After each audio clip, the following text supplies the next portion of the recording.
Ball here? Almost. Except the boss. That's why she's boss.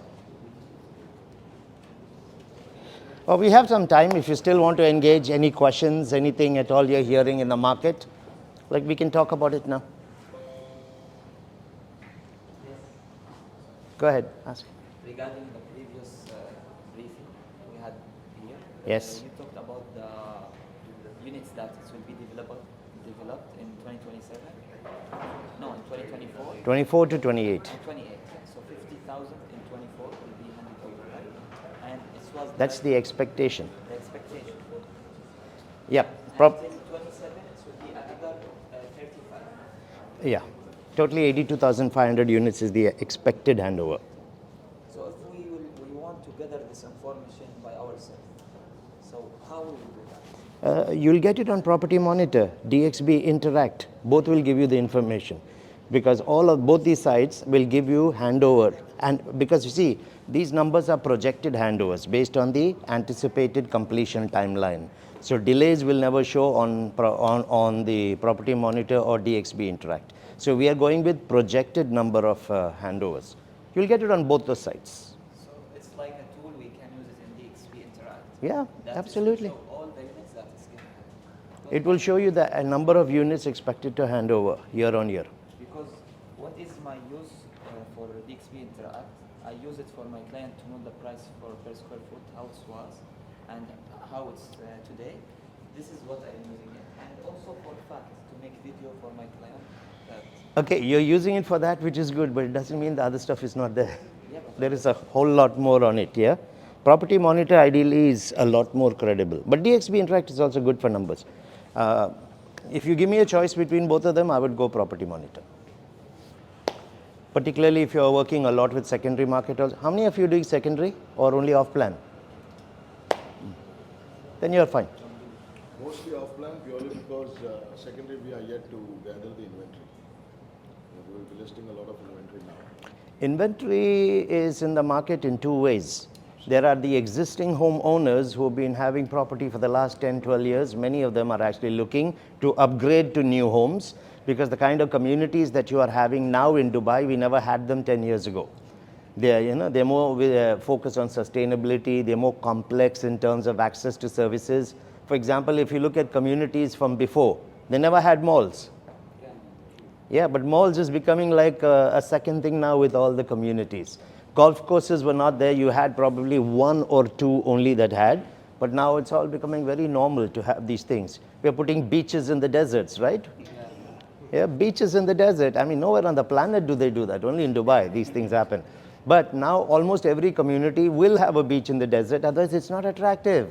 So we're not allowing people to go to the beach anymore. We bring the water to them.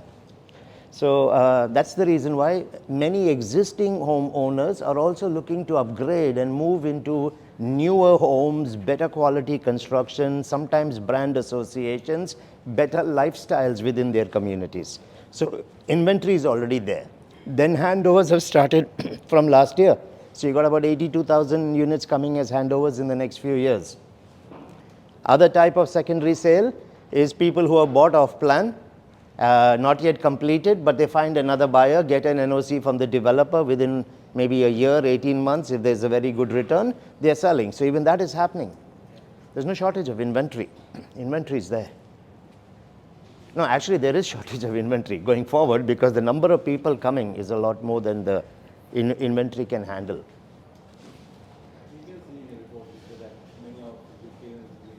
Yes, that came out a few days ago because of the high cost of living. So they're leaving the UK and coming here. If you look at the Henley and Partner study, HNP, Henley and Partner is the Millionaire Migration Index. The report comes out of the UK. They have an office here also in DIFC.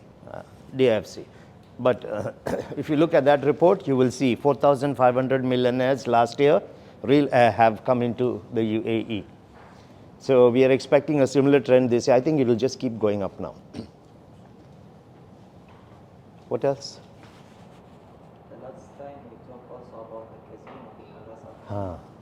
And also the one is coming up in Dubai. Is it still coming up? Or Yeah, of course. You talked about this part of Dubai South also Let's take them one by one. Casinos. Okay. Russell Khaimah is going to slow down now. Khalas. Those of you who are active on social media, Instagram, you'll see brokers are very active on Instagram, right? You'll see a lot of launches, promotions, brokers putting posts. For the last 1 year, the rack was all over the place. In the last 2 months, where is it? Go and check your Instagrams. It's disappeared. Why has it disappeared? Because firstly, prices went up to a premium of over 70%, so people made very, very good returns, and therefore it was still attractive. Then when Wasl went and made the announcement with the 3 casinos coming up in Dubai, that was it. Because what is there in RAK besides the casino? Waterfront lifestyle? We have it in Dubai. Exactly. So the only reason waterfront lifestyle became attractive in RAK was because of the casino, and then since we are going to get something there, let's go waterfront, because all the short stays, people who are going to come and stay there will want to stay waterfront. You just leave that one waterfront road and go to the second road, you're in a village. There is nothing else there, okay? There's no malls, there's no entertainment, there's no nightclubs, big hotels, business infrastructures, there's nothing. So Dubai had all of that. What Dubai was missing was the casino, so RAK capitalized on that. Once the announcement came in, MGM is coming here. MGM is the granddaddy of all casinos. They'll take Wynn resorts, put them under their arm and walk away. That's how big they are. Wynn is good, but they don't come anywhere close to MGM. You got Bellagio coming, and you have Aria. That's it. They're done. So now RAK is singing a new song, Lifetime Residency Visa. That's what they're pushing now. Register a business there and get lifetime residency visas. So that's your casino done. However, RAK will have the edge because the casinos will open in 2027. Dubai will launch it probably around next year. But the investors are the first ones who will anyway come to buy because it's going to be off plan. They will jump at the Dubai one because the Dubai one will outperform. I mean, think about it. Why is only 1 casino coming up in RAK and 3 in Dubai? There's actually 4 coming because Dubai has the capacity to attract the world. RAK cannot attract the world. 1 casino will not be enough in Dubai. So you got 3 coming up with Wasl, and then Caesar's Palace is going to reopen on Palm Jebel Ali. And there will be a 4th one there. Dubai South, absolutely, it's the way forward. It's already been classified as a city. It's the 3rd city of Dubai. You have the old Dubai, you have the new Dubai, and now you have Dubai South. So we have 3 cities that make up Dubai. It is the future of everything. Yes. Oh, I mean, you guys can also ask questions, and not only him. Regarding Dubai South, I prefer to say the south of Dubai. But I have here like a couple of months when I joined this field, like I was my first day in a briefing about the south of Dubai. They said that there is tunnel coming up there. There is what? Tunnel. Tunnel. Yeah, the one under the ground. Who's they? The one in the real estate. I just was. Who is they? Who's A sales guy, right? Yeah. You believe salespeople? Sometimes. Oh, come on. The biggest bullshitters on the planet are salespeople, and the biggest ones are the Dubai real estate salespeople. They have no clue what they're doing in real estate, and they'll come with all these stories. Sheikh Mohammed doesn't know there's a tunnel coming there. But you got a sales guy who knows it. What crap you'll get from people. And don't call it south of Dubai, because it is not the south of Dubai. It is officially called Dubai South. If you have a downtown area, why would you change the name and call it something else? It is downtown. Yeah. So it is Dubai South. It is the classified city name. Why south of Dubai? South of Dubai is Abu Dhabi. Because there is developer, it's Dubai South called, and we are talking about south of Dubai, it's all the developer that area. South of Dubai can be anywhere. If I am going into DIFC, south of Dubai for DIFC is Dubai Marina. It's just map. South of Dubai Marina is Palm Jebel Ali. That's all in the south. And Dubai South is a developer. Why would you take that name away from them? They are the master developer. Within that master developer, there are multiple developers coming. It's like Nakil is Palm Jumeirah. And you can have 95 developers on Palm Jumeirah. So why change things? You'll confuse people because you'll keep talking south of Dubai, south of Dubai. Finally, when they'll get SPAs or when you send them official documentation, it will be saying Dubai South. Just stick with what it is. I don't think anybody's going to buy or not buy because of that. Okay. So what is the potential of this area? Of that area, it is the future of Dubai because 5 cities are coming up in that area. You've got the enterprise city, logistics city coming up. You've got aviation city, you've got the residential city, and you have District 2020. There are 5 cities coming up in that area. The world's biggest logistics corridor is coming up in Dubai South. Okay? We already have the biggest airport in the world that's opened. Only one terminal, only one runway is operating. 6 will operate when it is finished. Across the road is gate number 5 to Jebel Ali, which is the 4th busiest port in the world. You have the Yiwu Chinese markets that are already open in that area, and there's more coming. All the industrial areas that you see within the city of Dubai are all relocating to Dubai South. Okay, because you cannot have industrial or production areas within the city if you want to be seen as a platinum city. The Leeds is a council that rates cities silver, gold, platinum. Right? Dubai is going for platinum. There's only 5 cities in the world that are platinum. But if you have to go platinum, you cannot have production zones where people are living. Because there's many criteria. One of the criteria is the quality of the air that people are going to have to breathe every day. So you have residential zones and you have production zones which are all emitting gases into the air. So the quality of the air will disqualify you from being called a platinum city or a Leeds rated city. So you have to move all industrial zones out from there. You have Dubai Creek Harbour, which is again going into overdrive in a big way. You can see Shoba coming up in that area. That entire area there, the second-hand cars, is going to move because you will have more and more residential communities coming up in that area. It's going. All the second-hand car showroom owners were already visited 2 years ago, and they were shown the whole layout of Dubai South, and exactly the same size, similar location. For example, you have a showroom which has got a 2-side view. You will be given a very similar thing in Dubai South area. That's coming up. So you have the biggest logistics corridor in the world. You got 5 cities. There is the smart city coming up in that area. You're also going to have the cities of the future. Future technologies are all coming up in that place. So any future schools coming up in that? Future schools? Right now, there Nothing. is none Not much school over there. Right now, who's staying there? there are people, yeah, we know. How many people are staying there? Are they enough to set up a school business? Because of those families, how many have kids? And how many of them? So everything, demand is what will introduce the opportunity. There is no demand for a school right now because you don't have the people to fill it. It's as simple as that. But I think this It will come. is coming up, and you have handover of park views and Handover of Palm. no green views and all coming up. In Okay, how many homes? 150. 200 homes? How many kids would be there in that? There you go. So the need is not there for a school now. In the future, because you got a big Azizi project as well there, right? So there's more that will come. In the future, you will get schools, you'll get everything. You'll get clinics, you'll get hospitals, you'll get everything. Once the community becomes livable and everyone's in that area, you'll get it. We're just doing quick question answer because we're supposed to kick off at 11, that's all. Yeah? Just last question.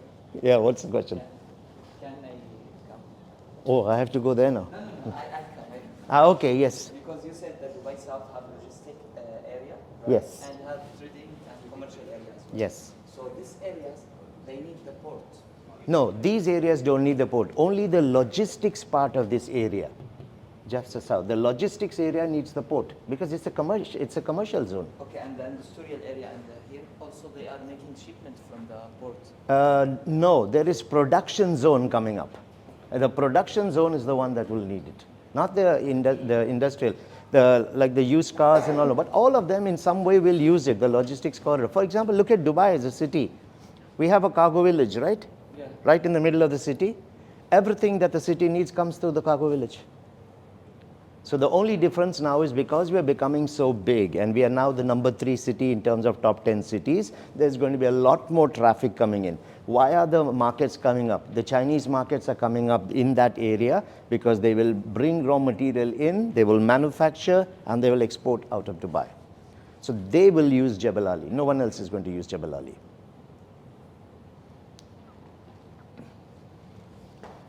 That's it?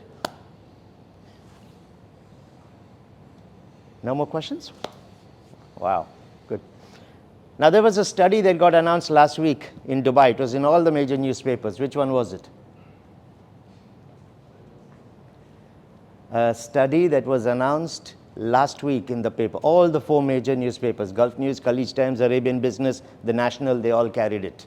And it's a very, very strong statement that you can use from there to support investors in Dubai. Was it a 20% increase in the rent? No.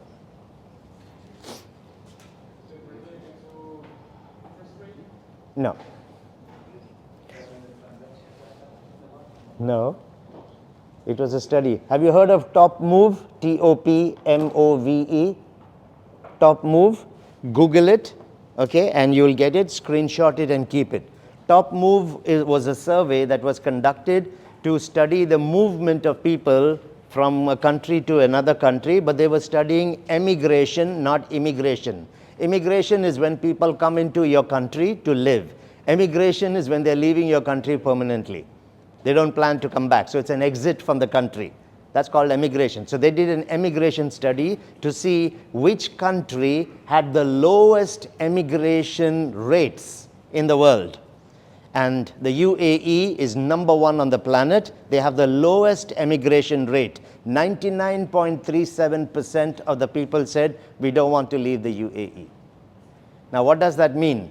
If almost 100% of your population wants to be here and they don't want to leave, that means long-term rental potential is there. Many of these people will eventually end up buying homes. And because now with just a 2 million investment, you can get the 10-year visa, it is encouraging people to stay back even more. Now you have the 5-year visa on a 1 million investment. So people don't want to leave anymore. The 4 criteria that Top Move looked at, this is across all cities in the world. The first criteria was the percentage of people actually leaving. That was one criteria. The second was the happiness levels of the people within those countries.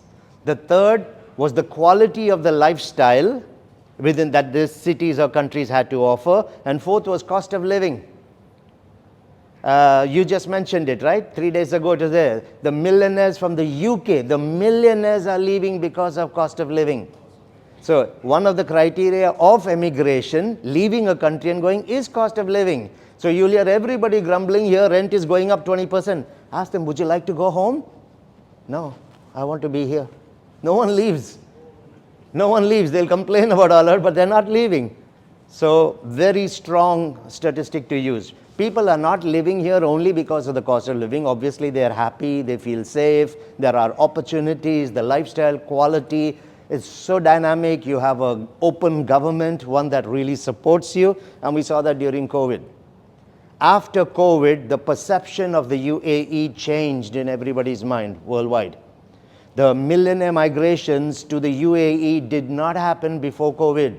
It started after COVID, because if you look at all the first world countries, the US, okay, all of Europe, UK, Brazil, France, Germany, Italy, India, China, all of them were struggling, right? You could go down to Australia, you could go to Brazil, you could go anywhere. All these first world, Canada, they all had the money, they had the vaccines, they had the technology, and they kept it away from their people to sell it to the poorer countries. People were struggling in those countries. On the other hand, 2 countries, Israel and the UAE, topped the world charts in terms of how they handled COVID. And UAE became number 1 again. A tiny Arab state became number 1, and we were the fastest to open in the world for business. The fastest compared to the others. And what was good about it here, we did not differentiate between the municipality workers and the Emirati here. Everybody was given it for free. In India, you had to pay to get it. When people saw these kind of things happening here, they said, that is the place I want to be with my family. Because I know one thing for sure. In the future, whether it's a COVID kind of requirement, might be just a massive earthquake, whatever it is, the government will respond. And they will not differentiate between people. Now, that's where I want to go with my family. And that's what happened after COVID. So you have to really know your city, the government, how they think, what they do, and then you can pitch your city. Never separate the city of Dubai or the economy of Dubai from real estate. If you do that, you will not be able to explain why real estate is booming, why it's growing so fast. 17.86% last year was the average increase in prices. Off-plan increased 35.6% last year. It's all out. The results are all in the papers. So when you have an average of 17.86% and it is growing 2% around the world, it's a done deal. But people are concerned, how can the prices rise so much? It is a bubble. It has to drop. That is because they look at the real estate development in Dubai in isolation, not with the city and how the city is developing. If your city is developing, the D33 agenda of Sheikh Mohammed is to double the economy in 10 years. We are at 14.2 trillion right now. We are going to 25.6 trillion in 2033. Their real target, 32 trillion. So we are doubling the economy. How can you double an economy and the GDP, the growth rate, when you don't have offices, buildings, hotels, communities to live in, malls, nightclubs, retail? You have to have all of this. That's the only way your economy is going to go up.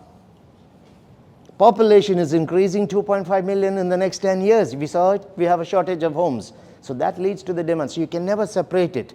The second reason why people are confused about this is if they come from, let's say, India, they come from, I don't know, UK, they come from the US, from Canada, their understanding of real estate is what happens there. On an average, growth is between 2 to almost 2.7% worldwide. So they only understand the world of real estate with a 2% growth. You come and tell them 18%, they get scared. What the hell is going on? Yeah, but you cannot compare the city of Dubai to any other city on the planet. And you're investing in Dubai, right? So understand the economy of Dubai and then it'll make sense, real estate here.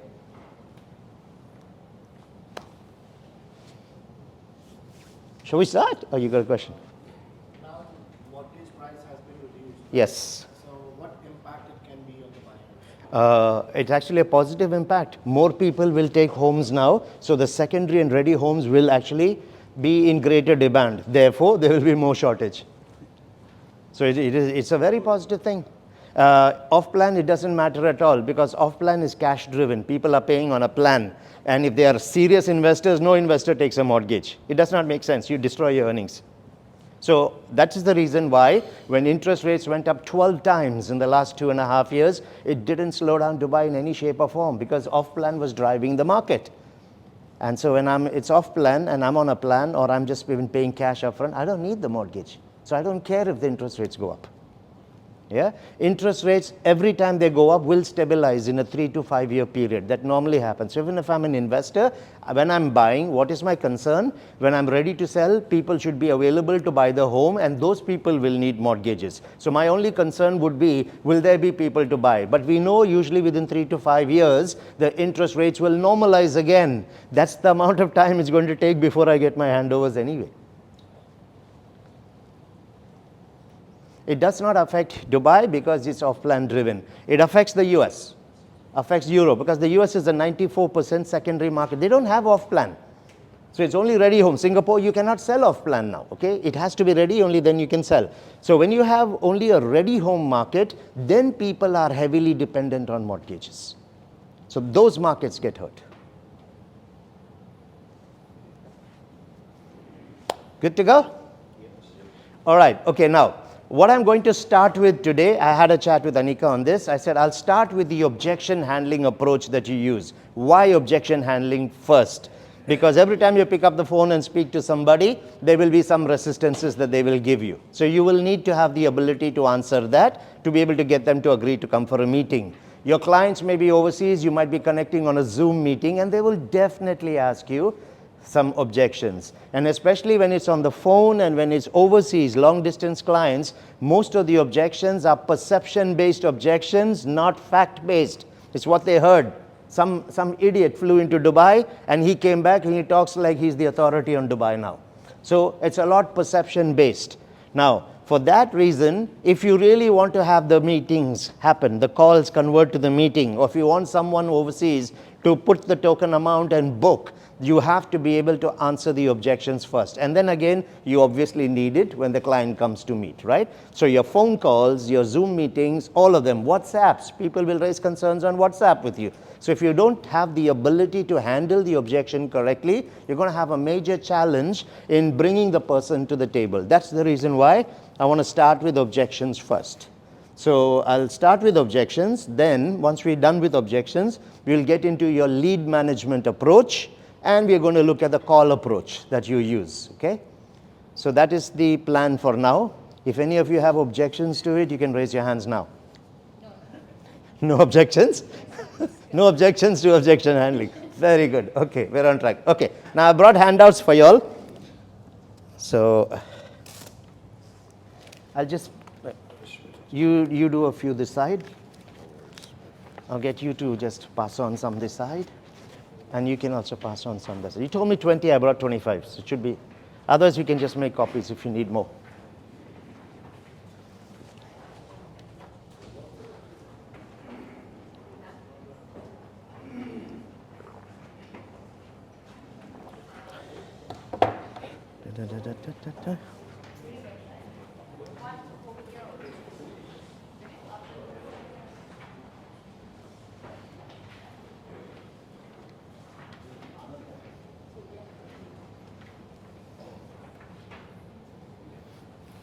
Everyone has a handout? Yes. Who doesn't have? There should be extras. Extras are here? Yeah, there are a couple of them here.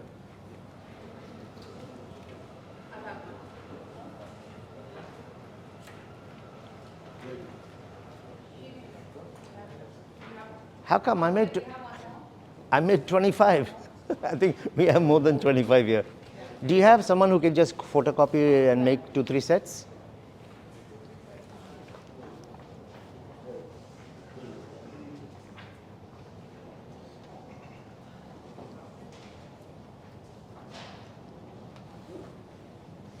Okay, now for those of you who have the handouts, you will see there are some blank spaces and lines, and some of places have got a lot of content in it, right? You'll have it full by the time we finish the 2 sessions today and the one next week. So I'll give you all the techniques. We are going to talk about the science of objection handling as well as the psychology of objection handling. It is really important for us to understand what's actually going on when the client is objecting.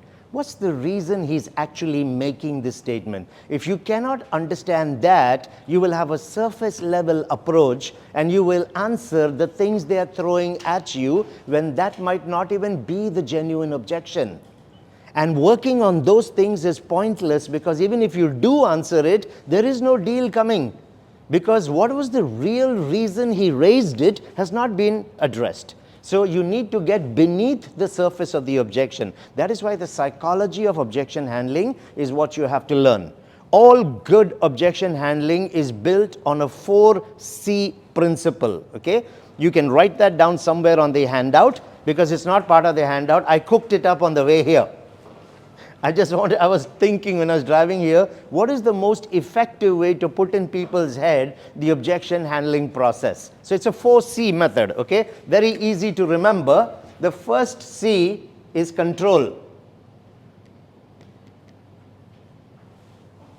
You have to take control of the objection handling process from the very moment the objection is being raised, okay? Because the clients love to be in control, but you will need to take control if you are going to handle it.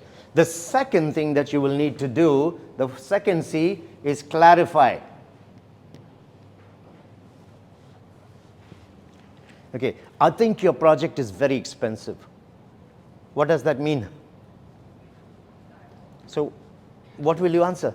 I need to clarify Oh, exactly. You need to clarify what exactly do you mean when you say it is expensive. Is he talking about a very aggressive payment plan? Is he talking about a comparison with a similar community next to you? Maybe the down payment is too stiff. You all are taking 20%. There are people taking 5 and 10. Your installments are coming too close. I don't know what's in his head. Maybe he came to a launch and he saw a special entry price. Prices always go up after the launch. He didn't buy, came back 3 months later. He said, okay, 5% increase, 10%. Came and found 20% increase. Wallah, too much. So you don't know what's in their head. So you can never handle the objection. So you will need to clarify. Okay? Every objection process must go through this sequence only. Okay? So you clarify, then you need to confirm. Which is, once you have handled the objection, you need to check their satisfaction with the answer. You just don't answer the objection and sit quiet and wait for him to say something. It is your job to remain in control. So how do you remain in control? Once you have clarified and then you answer it, or you can even call it convince, okay? The third one can be, that's another C anyway. Okay, so you need to convince and you need to confirm. So the answer is what you will convince them. The technique that you use will support in convincing. And then you need to confirm, does that answer your question satisfactorily? I have to do that. And once I'm clear, I confirm that they have been convinced. I'll go to my fourth C, which is close. Every single time you answer an objection, after you confirm that he is happy with the answer, go with the closing statement. So take the name of the client. Let's say it's Ahmed. I'll simply say, Ahmed, does that answer your question satisfactorily? Well, yeah, that answers my question. Well, in that case, why don't we finish the paperwork on this? So I tell you what happens next. Or how would you like to make the down payment on this? So which unit would you be confirming? Anything. These are all closing questions. Because when he just said, well, yes, that answers my question, just go with the close. It's immediate. It's harder for him to say no at that point, okay? So this must be your approach for all objection handling. You use this even on the phone. Client raises an objection and then you answer the objection and they say, Ahmed, does that answer your question satisfactorily? Well, yeah, that answers my question. Fantastic. In that case, why don't we lock in a day and time so we can meet and I can give you all the information in one place before you make the decision. Go with the close. So you'll always use the close, right? After the objection, right? If he's got another concern, he'll bring it up. But I'll give you an objection handling process where it'll be hard for him to give you another objection after this. So this is going to be the psychology of the approach.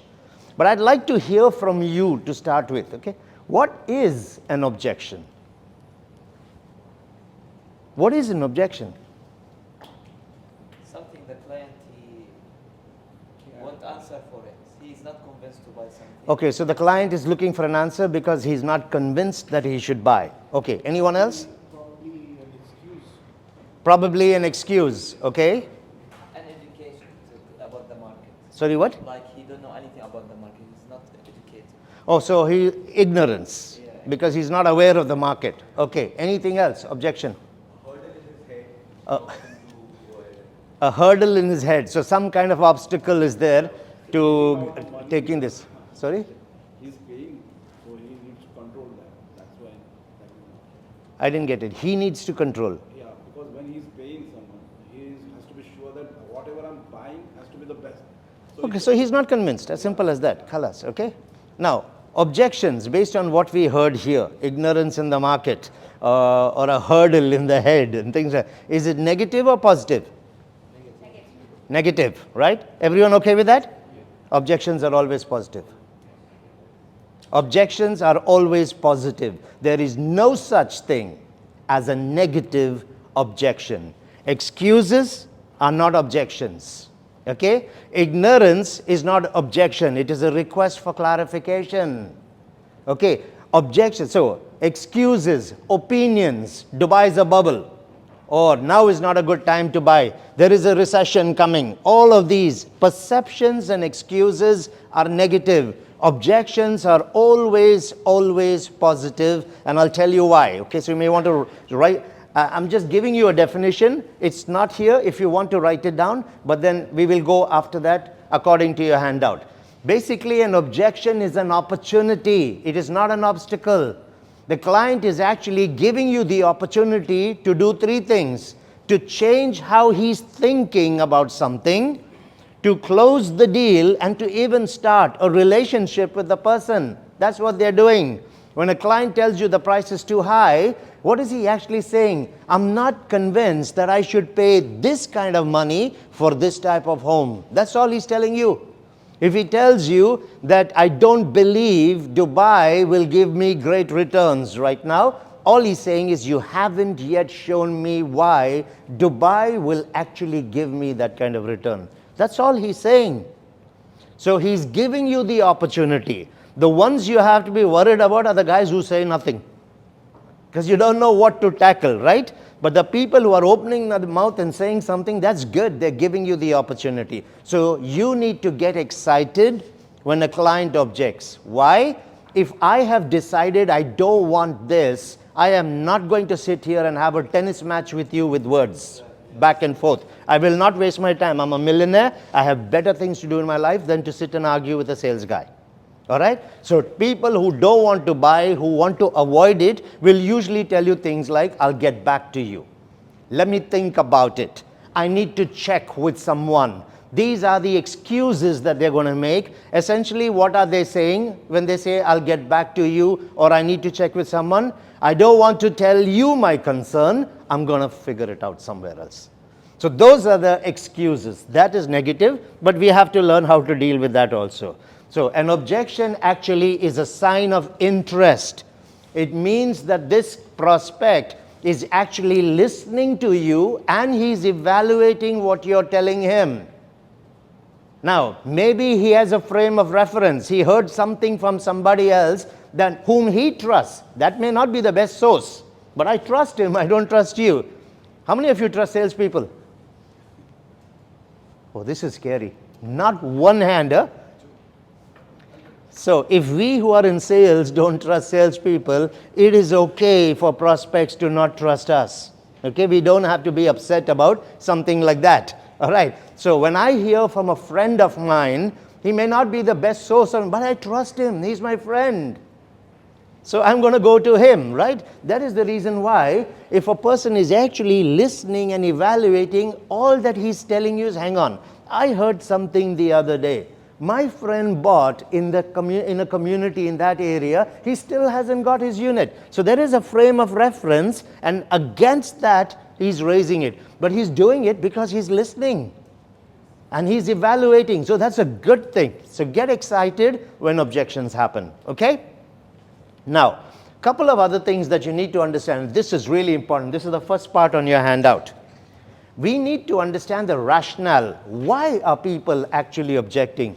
I guarantee you, your own attitude towards objections, the openness of your body language will change when you understand why people object. Okay? There are about 6 main reasons why people object. I'm not talking of the typical objections, no time, no need, no money. No, that's not what we're talking about, the psychology of it. The first reason that people actually object is just natural unconscious pattern. We have this resistance, it's historical, it's built into us. How many of you walk in to buy something? Well, how much is it? Okay, I'll take it. No, actually, I'll take 2. You will negotiate. The human brain always goes into defense mode. You want to get the feeling that you are getting away with something, and that's the reason why there is a natural tendency for people to object. They also have historical recall. I have sometimes made bad buying decisions in the past, or I think I paid a lot more than I should have. So that is there in the mind of the person. So they will just naturally do this. Also, smart investors will do this. They have the money. A guy who comes and is negotiating a 4.5 million villa with you has got 50 million in the bank. No one comes and puts all their money in a single opportunity. So he's got the money. He's not negotiating because he cannot afford it. He's negotiating because how does you make money? By buying low and selling high. So if I can get an extra 100,000 off That means I have that 100,000 edge on all the other buyers in the same community. So tomorrow when I want to sell it, I can leverage by dropping a 50K below the others and selling my unit faster. So they will look for something so that they can get value. It also increases my rental yield year on year. If I can get an additional 2%, in 10 years, I'll make an extra 20% compared to my neighbors in the community, all right? So just because a person is going to object, it doesn't necessarily mean that they are not going ahead. The smart negotiators will do this. So there's just the natural tendency, historical influence, okay? So we don't have to get nervous or feel this person may not buy just because they objected. In fact, you drop your prices by 30%, they will start objecting from there downwards. So if you're going to have to negotiate from 30% less and then go down, I'll negotiate from here. Why would I go drop it? Okay? So you want to be careful about that. The second one is a lack of proper rapport building. This is an absolute killer. An absolute killer. The Dubai real estate people are the worst in building relationship, especially on the phone and long distance. We don't care about it. You pick up the phone, you want to straight away go into what is the opportunity. There is an amazing thing. I mean, do you even know who the hell I am? Can you show some interest in me? No, I want to go straight into property. And this is another reason why people get irritated. When you pick up the phone, good morning, sir. How are you? How are you? Do you even care how I am? Please stop it. Any of you on the phone, if you're saying, how are you? Remove that word from your dictionary. Don't take my word. Google it and check. Harvard has done a study. Clients get irritated when salespeople say, how are you? Because they know salespeople are very smooth and slick. I smell the money in your pocket. I honestly don't care how are you. How are you means, I want your money. I'm coming for that. All right. In your second phone call, third phone call, you can say, how are you today? Because there is some relationship. But never in your first attempt, how are you? Okay? So you just don't want to do that. So, but you have to build rapport. Show people that you are interested in them. Why? What's the purpose of rapport? Why do we build it? What are we trying to achieve? Trust. Start the relationship, get them to feel comfortable. Now, when they're going to start objecting later, if I haven't felt that relationship, if I don't feel comfortable, if I don't have trust, why would I believe your answer, particularly about a project that's going to come to me 3 to 5 years later? Why would I believe in it? And then some Mickey Mouse friend of his, whom he knows, he's got trust there, he's got relationship there, and that fellow will put something in his head and he will believe him. So salespeople who do not take that 1 or 2 minutes on a phone to build rapport are going to seriously hurt themselves. You now want me to leave my business, get into the car and come and spend 3 hours with you? It won't happen. When it's face-to-face, you can spend a little more time in rapport. On the phone, a minute, 2 minutes is more than enough. But that minute and 2 minutes is about them, not about the opportunity. And 1 minute or 2 minutes goes very quickly if the engagement that you're having with the client is making sense to them. Okay? Now, so lack of rapport building and trust is one more reason why people object. So they're objecting actually because I'm not comfortable to say yes to you. So what do I have to do? I have to make some excuse, right? I have to say something so I can get up and walk away. So that's one reason they're objecting. So it's not even a real objection. Okay. Third one, very important. They cannot see the fit of the solution that you're giving to their need. We call it the immediacy effect, the ROI versus the POI. ROI we all understand. Return on investment. So what is POI? Sorry, what? Premium. That is your return, right? It is the price of the investment. Okay. Now, the price of the investment versus the return of the investment. So you're coming to buy off plan. You're sitting with me now. What's in front of me now? The price or the return? The price. Because the return is 5 years in the future, right? So what I see in front of me now is the money that I have to put on the table. 7.5 million is the price of the unit. I need to pay 20% now for a unit that's coming 5 years later. So I have to put 1.5 million on the table for, in my mind, Nothing. So the immediacy effect is the tendency of humans to look at what is in front of them. We are not long term in how we think. We are more by what we see. So I see the price, the 20% that I have to put, but I cannot see the value yet. It makes me a little nervous. Okay? So the immediacy effect can cause people to object as well. Now, even if you have qualified the client correctly, you may have found a very good solution. But if I have not been able to present it in the right way to this client, he cannot see the fit. He cannot see why this particular community is actually going to keep my family happy. And so he raises a concern, right? So that's another reason why people will object. Now, imagine, I don't trust salespeople. We've just seen it in this room. I can't see the fit of the solution. You think I'm going to say yes? Of course I'm going to raise an objection. So we need to understand at the back of most of these is who? The salesperson. It is your approach that causes these things to happen. Okay? So please don't think that the client is being difficult, they're not interested, they're just wasting time. Maybe you haven't done correctly what you have to do for this person to consider the opportunity. We are millionaires. We have better things to do than to drive and come and sit for 3 hours in a sales center. If I have come, there is interest. So why am I objecting now? I'm objecting because I cannot see that what you are offering me is making sense. That's why I'm objecting, okay? Fourth one, perception becomes reality. Someone else's perception becomes their reality. I'm coming out of the US today. I can see the markets are sinking. Prices have dropped $32,000 in the US. My perception is real estate is not doing well. Why? I can see it all around me. But are you buying in the US today? No. Why are you bringing that perception into this market? It just does not make sense. Or a friend's perception will now become my reality. When a friend tells me, now just wait and see, prices will correct, I will listen to my friend. I don't ask my friend, how exactly did you decide that? Now listen to this, okay? When my friend says something to me, when a person I trust says something to me, I accept it more easily and I don't question them where they got that from. So what does that tell you as a salesperson? Become the friend. Become a friend with them, okay? Get them to trust you. Point number 2. If I can get them to trust me and they see I'm on their side, they are more open to accepting the answer. Okay? So, you need to understand there are some very genuine reasons for people to be objecting. Fifth one, equally important.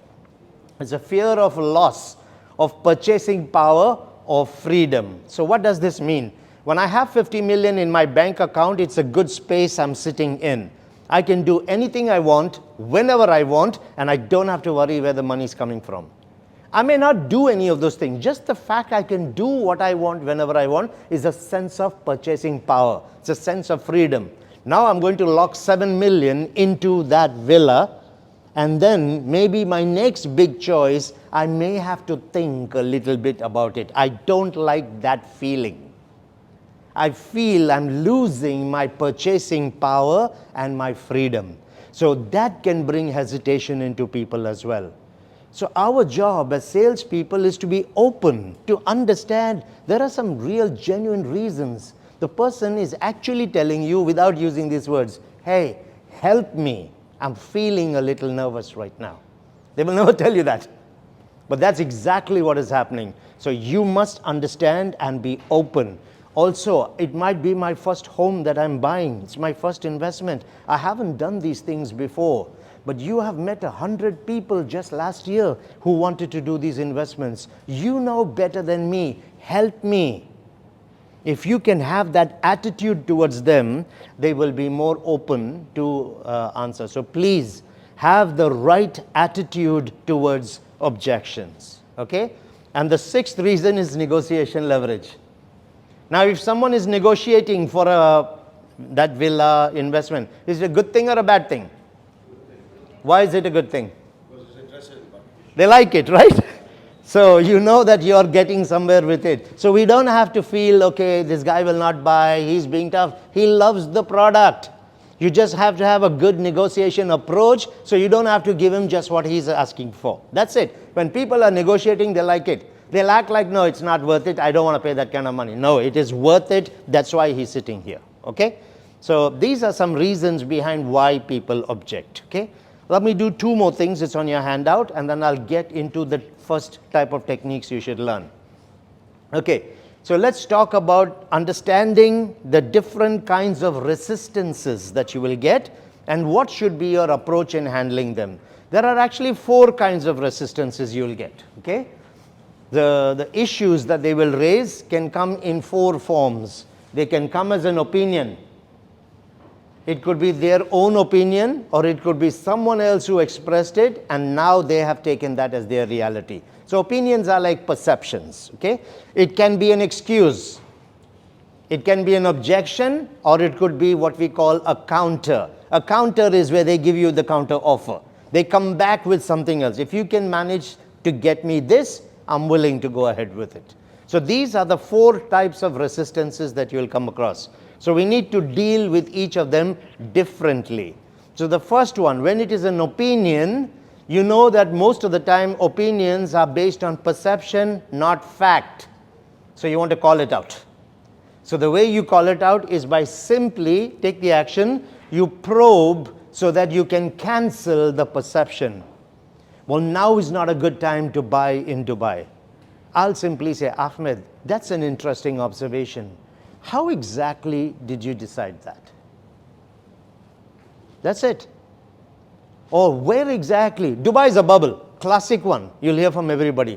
I would simply say, well, that's an interesting statement. Where exactly did you get it from? You know what's the reply? Everybody's saying it. Everybody's saying it. My friend, so you can see immediately there is no fact as a foundation to the statement. And just by asking him that, where exactly, and you must use the word exactly, because the word exactly does magic. It makes you look for something specific. Where exactly did you get it from? And immediately they themselves are not even sure about what they have said. So you have shaken the confidence with which they throw the statement. Okay? So every time you see something which is an opinion or a perception, there's a recession coming. Where exactly did you get that from? And they will usually go subjective. Everyone is saying it. It's all over the news. They'll give you all this crap. So you already know that it is just a perception and it is not reality. Okay? So perceptions, you will nullify it. Just probe. Don't challenge it, just probe. That's interesting. Where did you get it from? That's it. Now, if it is an excuse, you need to positively challenge this. You have to challenge excuses. Okay? Excuses are thrown like, they just dismiss you when they give it to you. Now is not a good time. What does that mean, right? So what I would do is, let's say the client says, no, now is not a good time for property in Dubai. I will turn around and say, well, I'm glad you brought that up. In the last 1 year alone, 116,000 millionaires just invested 411 billion. When you say now is not a good time, what exactly do you mean? But you challenge it with the numbers. Or if you're by the way, how much have we done real estate in the last 10 days in Dubai? I say 10 days because we had 2 weekends. Anyone? How much real estate has been sold? Last week? 10 billion. Huh? 10 billion. It's reached 10 billion. Where did you get that from? Where did it get? You mean the last week, right? Why? I mean the last week. Transaction that happened in Dubai. Yes. Where did you get? 2 billion from Dubai Rest. From Dubai Rest? Yeah. Open Dubai Rest. It was the transaction daily 2 billion 180 million. You see what's happening now? Yes. I'll give you the exact number. Yeah, anyone can give it after checking. That is why I asked you, where exactly did you get your information? How much was done yesterday? 300 what? Million? Offline itself was over 2.5 billion. Yesterday alone. So you see, you have to know your numbers. When you know your numbers and someone tells you now is not a good time, well, if what you're saying is true, help me understand why yesterday alone, cash buyers by themselves have invested 2.5 billion in just one day, not just one day, 6 hours. In 6 hours, we have registered 2.5 billion as cash transaction. What does that tell you about the market? So you must know your numbers. That's the way you can challenge them. Okay?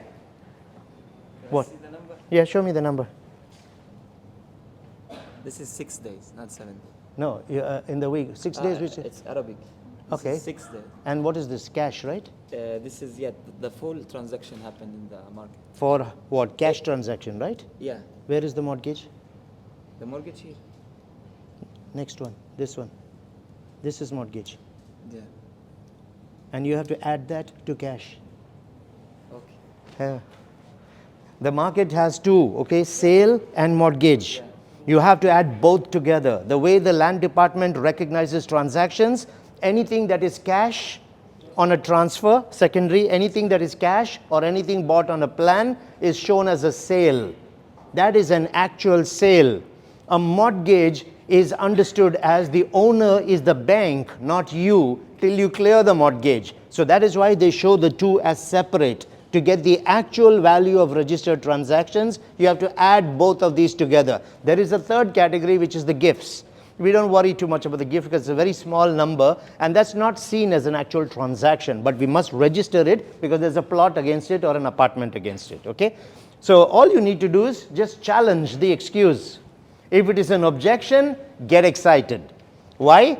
Because they are listening, they're evaluating, they're giving you the opportunity. So all you got to do is recognize it. I can see this is important. I'm glad you brought that up. That's a valid concern. Thank you for sharing that. That's an interesting observation. Anything, recognize what they're saying and then appreciate what they have brought up and then address it. That's what you have to do. So that's good. A counter is good because I like it, that's why I'm negotiating. So with a counter, what are they doing? They are telling you the price is high. That's why they're negotiating. But they will be talking about the price separate from the benefit of the opportunity. The benefit is what you discussed 15 minutes before that when you were presenting the solution. You moved on from there now. So when they're talking price, they're having an independent discussion on price. So what you need to do is redirect them back to the reason they're looking to buy in the first place. Redirect to focus on the benefit. So for example, client tells you the price is too high. Ahmed, pricing is important for both of us. Can I ask which benefits did you look at when you decided the price is high? So I'm redirecting him to the benefit. Now imagine what he's going to give as an answer. It is a high floor unit. It has an ocean view. It overlooks the golf course. So you see, he's going to justify the price in his own answer because you redirect them back to the benefit and it's easier to negotiate from there. Okay? So first you have to be able to identify what is it that the person is giving me. So for example, if I say the price is too high, which one of these four is it? Which one the price is high? When I say the price is high, which one is it? Objection, excuse, counter. So you see the problem we have? It could be any of these, right? So how are you approaching it then? Without first identifying which one is it. Maybe it's a perception the price is high. Maybe he's just making an excuse by saying it. Maybe he has a genuine concern, or maybe he's negotiating. So until I can establish that, I will not be able to use the right approach to handle it. Does this make sense? Okay, good. Let's move on. Okay, now, what is a smoke screen? In objections, what are smoke screens? After this, I'm going to start with techniques. Like the objection coming from him because of someone. Objection coming because of someone, not really. They don't see what the potential is, I'm guessing. They only see what they're presented with by someone else and they see it. Which is similar to what he said, what someone else has told them. No. If I give him an answer for his objection and someone answer him to my objection opposite to what I said. Okay, I'm going to raise an objection. I want to see who handles this correctly. Okay, I'm going to raise the objection right now. Dubai is a bubble. How would you deal with that? Dubai is bubble. Dubai is a bubble. want to buy right now. You are telling me Dubai in bubble. You'll never say you don't want to buy right now. That's negative language. No, no. You said. I'm raising a concern. If you're buying time to think of the answer, I know that. I'll answer. I'm giving you the objection. Answer it. Dubai is a bubble. We directly heard that. Sorry? We directly heard that thing. Good. That's interesting what you are saying. But may I know how you decide? So which is similar. So what are you doing now? You are not answering it, correct? This should be the correct approach because you still don't know if I'm raising this as a genuine concern or an excuse. So the golden rule of all objections from now onwards is you will not answer them. You will question them. Which is why you'll say, where exactly did you get it from? Then I will know if it is a perception. I read it here. My friend, I remember hearing somewhere. So you will know it's a perception, not a serious one. Okay? So if he says, I went to the other community, it's right next to you, they have similar units like yours, same square foot size, etc. They are at 1450 a square foot. You guys are at 2000 a square foot or 1800 a square foot. And now I know there is someone talking based on something. I still have to deal with it. Okay? So a smoke screen typically is a concern that is raised by the client, but it is not a genuine concern. A smoke screen is a disguise. Okay, they want to either run away from the situation, so they will use the common things. Now is not a good time to invest. Prices are too high. Dubai is a bubble. The Gaza is still going on. They'll come with all these kind of excuses, right? So I just want to make sure I am not answering an excuse, because if I answer the excuse, there is no deal coming after that. It wasn't even the objection in the first place. Okay? So it may disguise what is the real concern. Sometimes the smoke screen is done so that we can sabotage your approach. Salespeople get very nervous when objections are thrown. 80% of salespeople struggle, especially with price objections. Now, think about this. In every meeting of yours, clients are raising price? Yeah? So by now you should be masters at handling price, true? Because it is going to come in. That is the scary part. If every client of mine has been raising price, that means by default, every future client is also going to be raising price. Agree? What have you done to find the best way of handling it? So basically, you know that there is an issue that comes every time, but we've not made the effort to figure out what's the best way to handle this. So you've set yourself up for more problems going forward, correct? So this is what happens. Okay, so anyway, so it can be used to just sabotage the preparedness of the salesperson, and can also be used for negotiating, right? Some kind of a discount, some additional, okay, I'll throw in 2 years pool maintenance free. Now there's this big thing in Dubai, apartments with pools in the balconies. Yeah, this JVC, JVT, Arjan, all these areas are all only launching now. Towers which have got little pools inside, right? Wait and see when those are handed over, how many people are going to be upset. People are getting excited. I'm buying, I got my own private pool. Do you know how costly it is to maintain the pool? It's a different thing when you have a pool which is a community pool where there is a community service management and there is a guy who cleans it every day. No one's cleaning it every day in your balcony. I tell most of my clients that it will be used as a storage. Absolutely, because what's going to happen?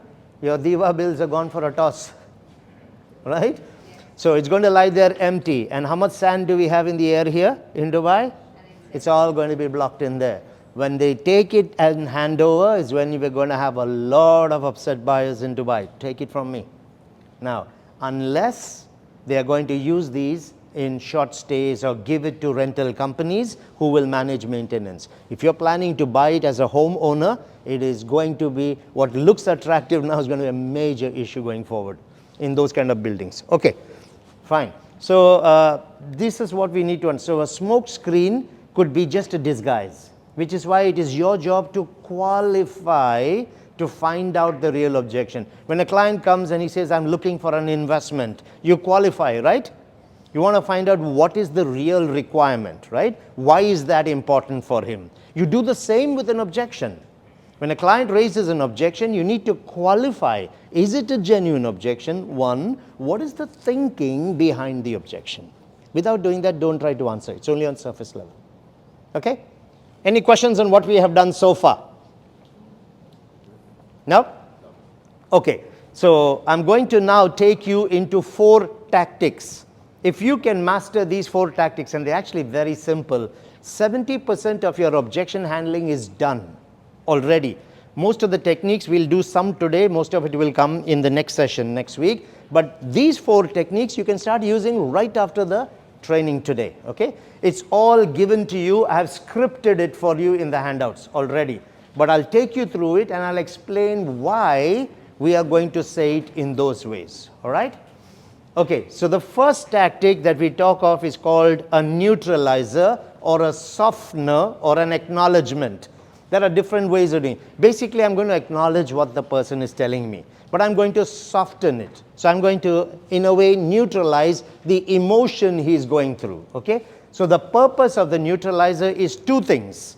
One, to diffuse the emotional tension that he has when he's raising it, and to remove yourself from the line of fire. You are the salesperson talking to him, and he's upset because he invested in something in 2017 and he lost a lot of money. Did he buy from you? No. But you are talking to him now, right? So he will throw it at you. Yeah? No, Dubai, I will never invest in real estate in Dubai. I lost money. So you're in the line of fire. So if you're going to give an answer, it will be seen as being defensive.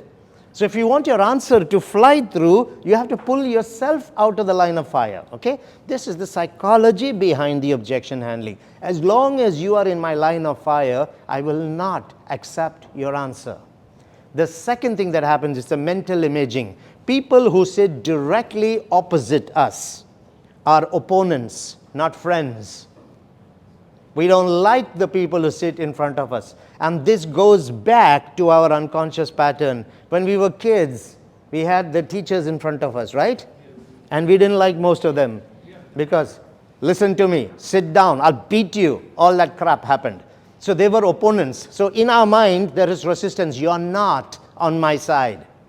If you took part in any games or sports, in most of them, your opponent was on the other side, right? So my brain is hardwired to accept that the person opposite me is not on my side. Now in the sales engagement, in my mind, when I'm throwing you an objection, you are in the line of fire. You're not friendly to me.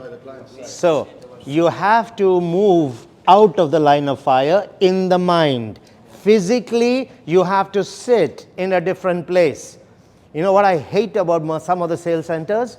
They'll have this table and a chair here and a chair here. Wrong for sales. Because I'm already sitting the client where his mind moves into resistance mode. So what do? You can't rearrange the furniture in the sales center, right? So what do you do if you walk in? Oh, by the way, if you walk in and there is a nice seating space like a round table, sofas, always sit to the left-hand side of the client. Always to the left-hand side, never at the right-hand side, and definitely not opposite. Opposite is confrontational.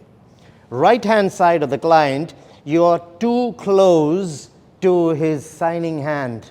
People don't like that, okay? The right hand is the hand of aggression.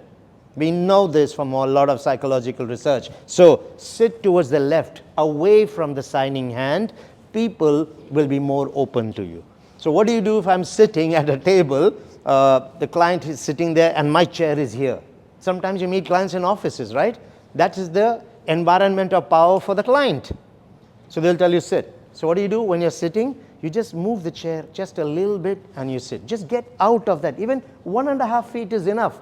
In his mind, the unconscious pattern is right in front. Just move out. He's lost that edge. Okay? Simple thing, but it'll make a big, big difference going forward. So neutralizers are to soften, okay? Here's an example, but I'll give you a bit more on neutralizers. We'll practice it right now. So, Ahmed, I understand. That's the neutralizer, okay? Whatever be the objection, why does Damac, I don't want to say Damac, why does this developer have such a negative reputation in the market, okay? Ahmed, I understand. That's all you do, okay? Or, why are projects in Dubai always delayed? Ahmed, I can see this is important. That's it. Or, I'm not convinced I'll make that kind of returns in the market. Ahmed, it's important that you get good returns. That's all. I'm neutralizing. Then I will go third party. Third party is the way to remove yourself from the line of fire. Some of my best investors initially felt the same. Here's what they found. Then you give the answer. It's still your answer. I know how you feel. Some of my best clients initially felt the same. Here's what they discovered. That's where you go third party. Okay? So that's how you will go, you will separate, you will move out of the line of fire. Now, you must take the name of the client when you use a neutralizer. Why? The client, whenever he raises an objection, he's not sitting in good mental space. Whether it's a genuine objection, whether he heard it from his friend, he's not feeling good about that, right? That's a feeling. Feelings are right brain. Logic is left brain, okay? So he's jumped into his right brain at that moment. Even the hardcore investor who only understands numbers, when he tells you, this doesn't make sense, I'm not getting good returns on this, he's not feeling good at that moment. So he's jumped into his right brain. So you cannot start the objection handling in the left brain. It's like two people sitting in different rooms. So how do I go into the right brain? By taking the name. Ahmed, that's it. Because relationships, names are all personal, they're all right brain. Ahmed, I understand. Ahmed, I can see this is important. So that's what you do. It's in the right brain, okay?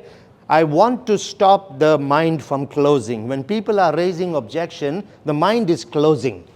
Don't try to answer objections in a mind that's closing. It's like walking into the room when someone's closing the door. You'll hurt yourself. Stop the door from closing. So the mind is more open, then get in with your answer. And that's what you do. Ahmed, I'm glad you brought that. Imagine a client who tells you like, Dubai's a bubble. Ahmed, I'm glad you brought that up. The mind stops closing just by saying that. They're now more open to listening to you. That's all you got to do. Now, the neutralizers can be generic neutralizers or specific neutralizers, okay? And we will work on some examples right now. A generic neutralizer can be used for any objection. The specific is built in that moment based on the objection, and it is more powerful, okay? So what are some generic neutralizers? Okay, I understand. I can see this is important.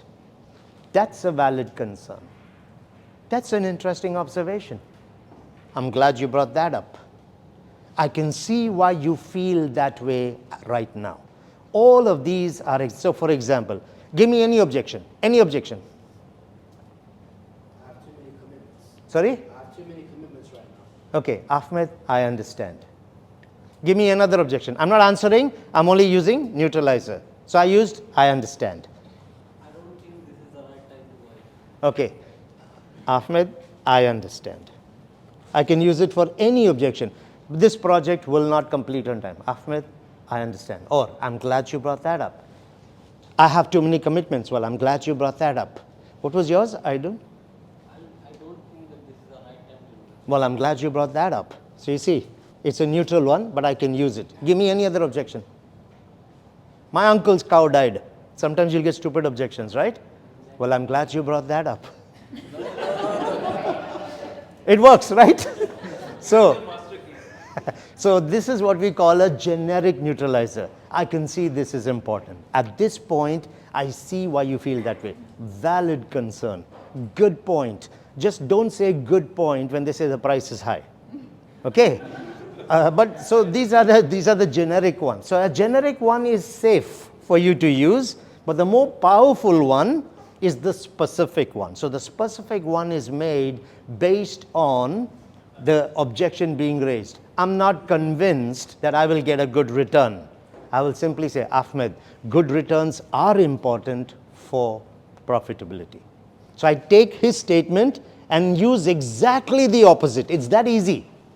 Okay, projects in Dubai are delayed. Ahmed, on-time completion is important. Just take exactly the opposite. So what's happening? He's gone into one negative space. Move him to positive. You don't have to get creative. Just turn it around. Okay, I think the price is too high. A good price is important for you to make returns. It's just so easy. But it is more powerful because it's like you're addressing exactly what they're saying. So that's just the difference between the two, okay?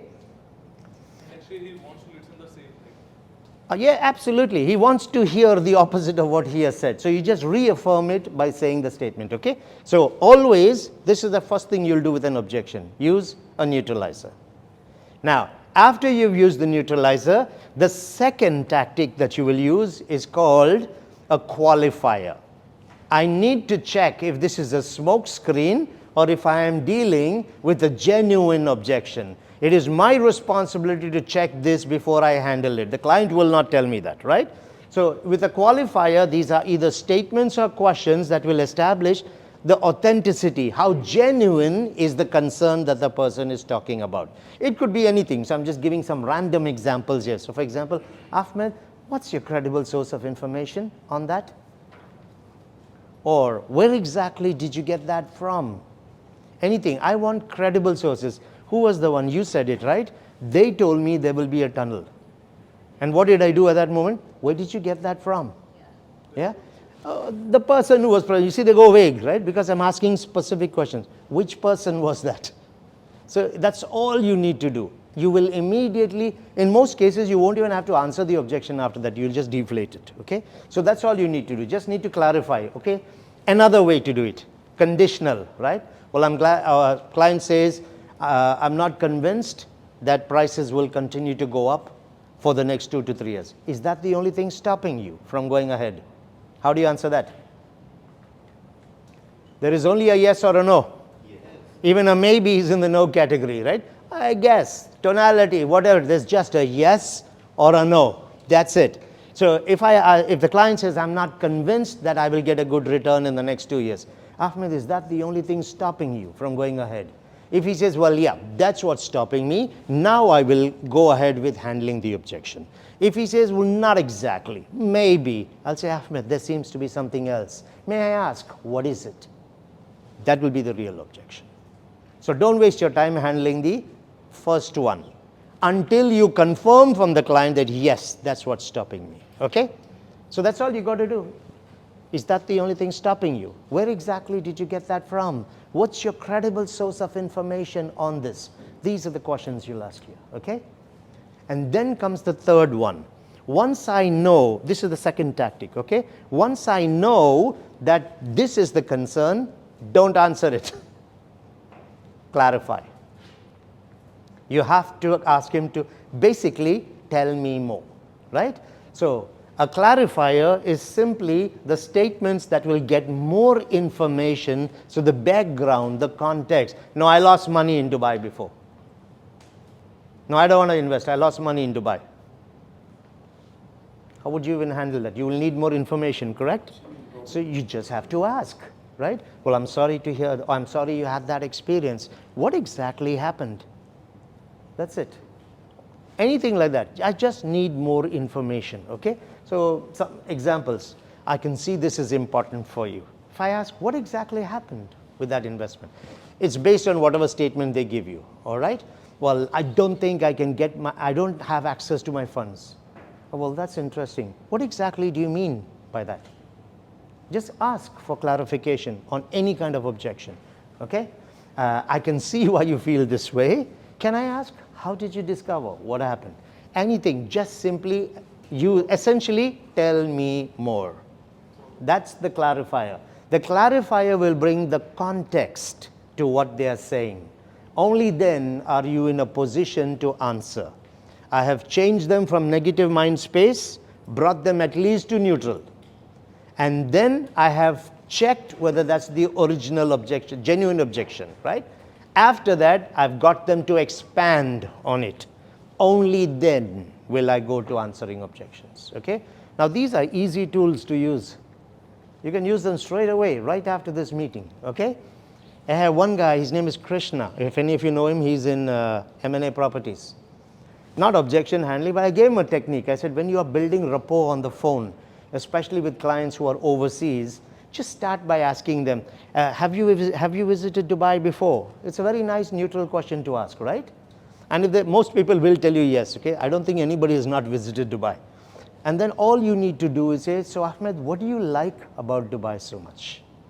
It's a very nice question to ask. You make them think about the positives about Dubai, right? Because you want to suggest opportunity in Dubai. Never ask, how do you feel about Dubai?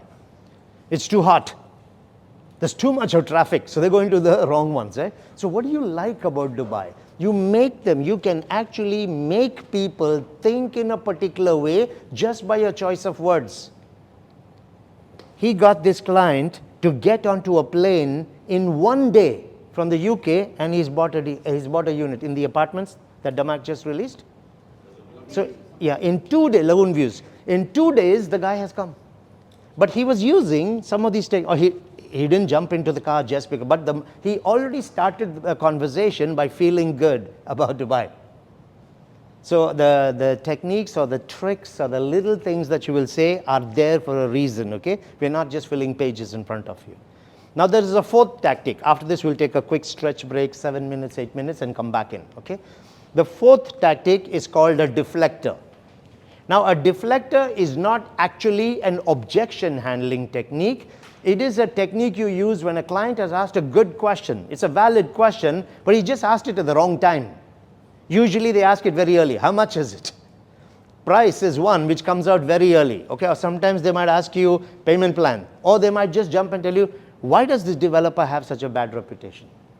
So they're asking you questions which are important, but it is not coming at the right point. Even if I had to answer it at that point, he would not be convinced, because there are a few other things we need to discuss, explore, expand. He's got to understand what he's getting into. Then you can ask these kind of questions, you know. So what you want to do at this stage is deflect the question, but you cannot ignore it. But even when you're deflecting it, you can change in his mind, because he might be having some anxiety about the question, right? Sometimes he's just curious. But you don't want to answer, because at this point, if you tell him, for example, how much is it? Whatever price you give is expensive. He hasn't understood it yet. So you need to deflect it. But in deflecting it, you can shift his thinking a little bit. Okay, so here's an example. Normally, it will be around the price. It comes early. So I'll simply, client has said, well, how much is it? I'll say, Ahmed, that's the most exciting part about this opportunity. And I'll come to that in a moment. Now, if I may ask, continue. Just seed his mind. That's what makes this such an amazing opportunity. I'll come to that in a moment. Now, if I may ask. So you acknowledge what he's saying, seed his mind positively, and then you just deflect. Yes? So would they not neglect what you say next and only think about the price until you bring it up? No. Makes sense? I have two choices, okay? Either I can start a negotiation right up front, which I don't think is going to work in my favor, because he hasn't understood what we're talking about. Or I can just see, hey, that's what makes this a good opportunity. I'll come to that in a moment. Now, if I may ask, they're okay with that, all right? Now, I'll talk about good, bad, and ugly. 3 types of customers for that, okay? So here's another example. Ahmed, that's what makes this such an attractive opportunity. And you're going to see the value in a moment when I share the offer. Now, if I may ask, okay? Just any one of these. Now, you'll get Mr. Good, Mr. Bad, and Mr. Ugly. 3 types of clients. Mr. Good is okay with this, because even he recognizes he was curious, he just jumped the gun and he's asked early. So he'll say, all right, fine, go ahead. Mr. Bad will not accept. So with Mr. Bad, he will insist, no, I just want to know how much it costs. So you'll have to do a little bit of explanation to justify why you can't say the price right now. So I would simply say, Ahmed, the price basically depends on the size of the unit, the specific unit that we select, the floor, the number of units you might be thinking of going for. So once we have identified that, I'll give you the most attractive price. So can I come back to that a little later? Is that okay with you? Little extra explanation you give, okay? Most of them should be okay, because it makes sense, right? It's based on the size of the unit. I can have 1 bedrooms which have different floor plans, sizes, different views, different floor. So which one will I tell you? You got it? Yes? Then the same guy asked you, what is the starting price, at least still? Okay, so I would then turn on and say, I understand. Is that what you would be going for, the starting price, the smallest unit? I'll make you say yes to me, and then only I'll give it, okay? Now, Mr. Ugly will still not accept.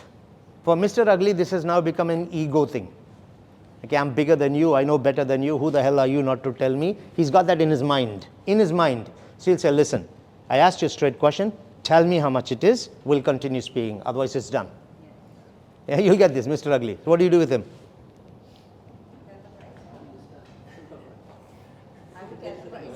He doesn't understand anything. All right. Yeah.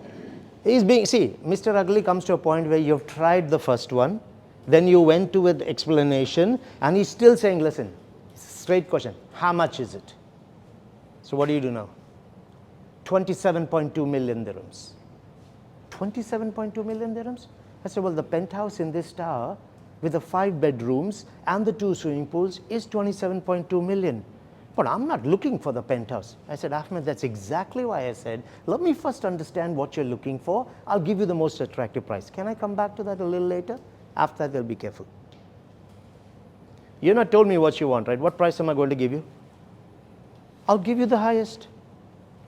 Okay, that is only for Mr. Ugly. Okay, don't do that for anybody else. Just try this. So these 4 tactics, if you can master these, they're very simple tactics to use, okay? Neutralizers, decide if you want to use generic neutralizers or specific neutralizers, okay? Then, after you've used the neutralizer, diffuse the emotion, taken yourself out by using third party, right? Some of my clients felt the same. Then go to the qualifier. Is that the only thing stopping you from going ahead? After the qualifier, go to the clarifier. Okay, in the clarifier, you want him to tell you more. So when you say this, what exactly do you mean? Where did you discover that from? How did you, whatever, anything, just tell me more, right? Deflectors are if the price comes, any question that comes early, payment, is usually around money. So it could be payment plan. What's the payment plan? What's the down payment? They'll come with all of this. Too early for these things, right? So you will just deflect. That's what makes this such an amazing opportunity. I'll come to that in a moment. If I may ask, just continue. Okay? You may think it is looking repetitive. The fact is they're just different examples of how we're going to use it. Now, the key is when you are using a price clarifier, you will always use it with an acknowledgement or a neutralizer. Anytime you want to get some more information, use the neutralizer, because price is something where people go into negative space very quickly. Okay? So here are some examples of using of clarifiers. So essentially the client is saying your price is too high or you're expensive, right? So here's one example, and I find this is a really good one to use, particularly when you're selling off plan. A client is interested in getting the best price for himself. We understand that. But it is important that the developer also makes money, right? If everybody is going to be given a discounted unit, then it means at the end of the day, cash is going out of the developer's pocket, and he's not in business for charity. So what will end up happening is he's got a target in his mind as to how much revenue has to be created. If that target is not going to be met, he will also compromise on some of the quality and the finishings to be given, because I'm not running a project for 5 years to not make money from it. So it's always good to bring it into the addressing of the objection. So I find that what works well is a good neutralizer. Ahmed, pricing is important for both of us. Just put that. That's a very good neutralizer. Okay?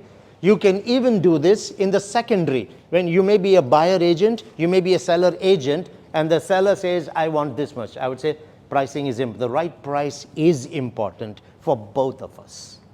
Okay? That's a neutralizer. So I'll simply say pricing is important for both of us. So if I may ask, how exactly did you decide we are expensive? That's the clarifier. If you just use a clarifier by itself, some people get a little offended. How did you decide we are expensive? They may not like the tone of the question. That's why you soften it first. I can see this is important. If I may ask, how exactly did you decide it's expensive? Okay, the tone becomes very important. Another example, at this stage, I can see why you feel that way. Can I ask, which product have you compared me with? Most of the time we would ask that directly, which compared to what? Which product? Sometimes they don't like that. It's almost like you're questioning me. At this point, I can see why you feel that way. It is a very good neutralizer. Okay? Then say, can I ask which product have you compared me with? Okay? Sometimes what will happen, they will just compare location. Yeah, but the Muda is next to Damakils. Yeah. They're right there next to you, but the price is the same. Okay, parking the BMW next to the Bentley doesn't make it a Bentley. Okay, and you should try this. It works really well. I mean, because what are they saying? You're in the same location. Yeah, I can go to Dubai Mall. There's a Bugatti and next to that is a BMW. So they should be the same, correct? It doesn't make sense, right? Take an aeroplane as an example. You got first class and you got economy, but it's in the same plane. So it should be the same. It's the performance of that class in the flight that dictates the price. Similarly, it's the performance of the community that will dictate the price. I can have two communities next to each other. They are not the same. Okay? So can I ask, which product have you compared me with? Another one. That's an interesting statement. So I'm just giving you different examples with different neutralizers. Okay? That's an interesting statement. When you say the price is too high, in relation to what did you decide that? I want specifics. Okay? Any of these you can use. I'll give you three more. The next three are my personal favorites. I find them very powerful. The fourth one is very hard to answer. This one. I understand. Client has said the price is high. I understand. Can I ask which benefits did you consider when you decided that? You can't answer this question. You cannot talk about benefits and then say the price is high, because now you're focusing on the benefit again. It's almost impossible for this question to be answered. It's a very nice one. Try this. Plus, at the same time, indirectly, what you're telling them is, shouldn't we be focusing on the benefits to you rather than just the price? Okay, that's the attitude here. The fifth one is a combination of two questions. Now, you don't ask the questions together. You have to ask one, get the answer, and then you ask the second one. So I would turn around and say, I'm glad you brought that up. Client has said the price is high. Well, I'm glad you brought that up. Then I'll simply ask, well, how much more expensive do you think we are? They're like experts, they'll tell you 12%, 10%, 15%. They have no clue. Okay, they will tell you 10%. Then ask the second question. How did you decide that? There's no answer to the second one. When there's no answer to the second one, the first one is gone. Because it's not built on anything, right? The last one is slightly longer, but it works every single time. But when you use this last one, you have to use what we call the flat tone. A flat tone is the confidence tone. It's like a no nonsense. Enough is enough. It's that kind of tone, okay? So here's what you do. Client has said the price is too high. Ahmed, we price based on lifestyle and performance. It's an authority statement, flat tone. We price based on lifestyle and performance. When you invest with us, you don't just save on price, you earn in value. Can I ask which benefits you looked at when you decided the price is high? So it's a combination. I bring the same thing, this one, here. But first an authority statement. Ahmed, we price based on lifestyle and performance. When you buy from us, you don't just save in price, you earn in value. May I ask which benefits you looked at when you decided the price is too high? Try it. See which client can answer this. They just cannot answer. Then you go to third party. Ahmed, I know how you feel. Many of my clients initially felt the same. Here's what they discovered. And you can give whatever answer you want. But you go third party. Okay? Now, every time you answer the objection, just check with them. Does that answer your question satisfactorily? Well, yeah, that answers my question. Excellent. In that case, how'd you like to make the down payment? It's just a closed question, straight away. Okay? So that's the purpose of the price clarifier. You will need this because most of the time, most objections will be quite clear. I'm not convinced the community will complete on time. That's easier to answer. Dubai is a bubble, easier to answer. Price is high is not easy to answer because you don't know in relation to what. Is it the payment plan, down payment? We have no idea who he's comparing with. So you must use clarifiers with price always, okay? 6 examples, use any one that you want in there. Questions on this? No. Okay. So now let's get into the objection handling process. Oh, what happened here? Okay, let's get into the process. Now, it's a 7-step process. Don't freak out. We finish all the 7 steps in 25 seconds. Okay? In training, it will take a little longer, but I will demonstrate all the steps. You will see how fast you can do it. But the process is so strong, you cannot break it. You can try. You cannot break the process. You still need an answer. For the objection, there must be a technical answer depending on the objection. But it's not just the answer, it's the manner in which you give the answer that makes it powerful. That process is ironclad. You cannot break it. It keeps you in control and it will allow you to clarify, convince, confirm, and close. All those you will see in the process now, okay? Let's just take a simple objection. The price is too high. The first step is to acknowledge, which is essentially a neutralizer, right? That's a valid concern. Or, I'm glad you brought that up. Or, give me some other neutralizers. Okay, give me a generic neutralizer. I just said the price is too high. Give me a generic neutralizer. I understand. Give me another one. I can see this is important. Can you give me one more?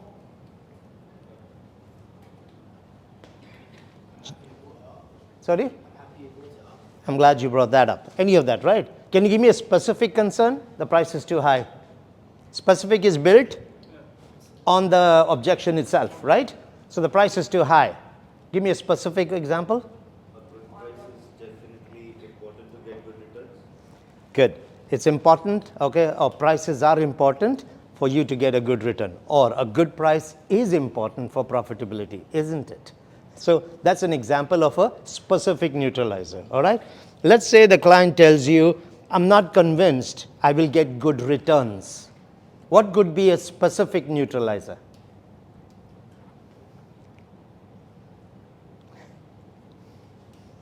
Just go exactly the opposite.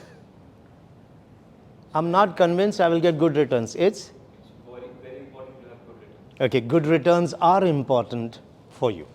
Or good returns are important for profitability, right? Or good returns are why investors buy, don't they?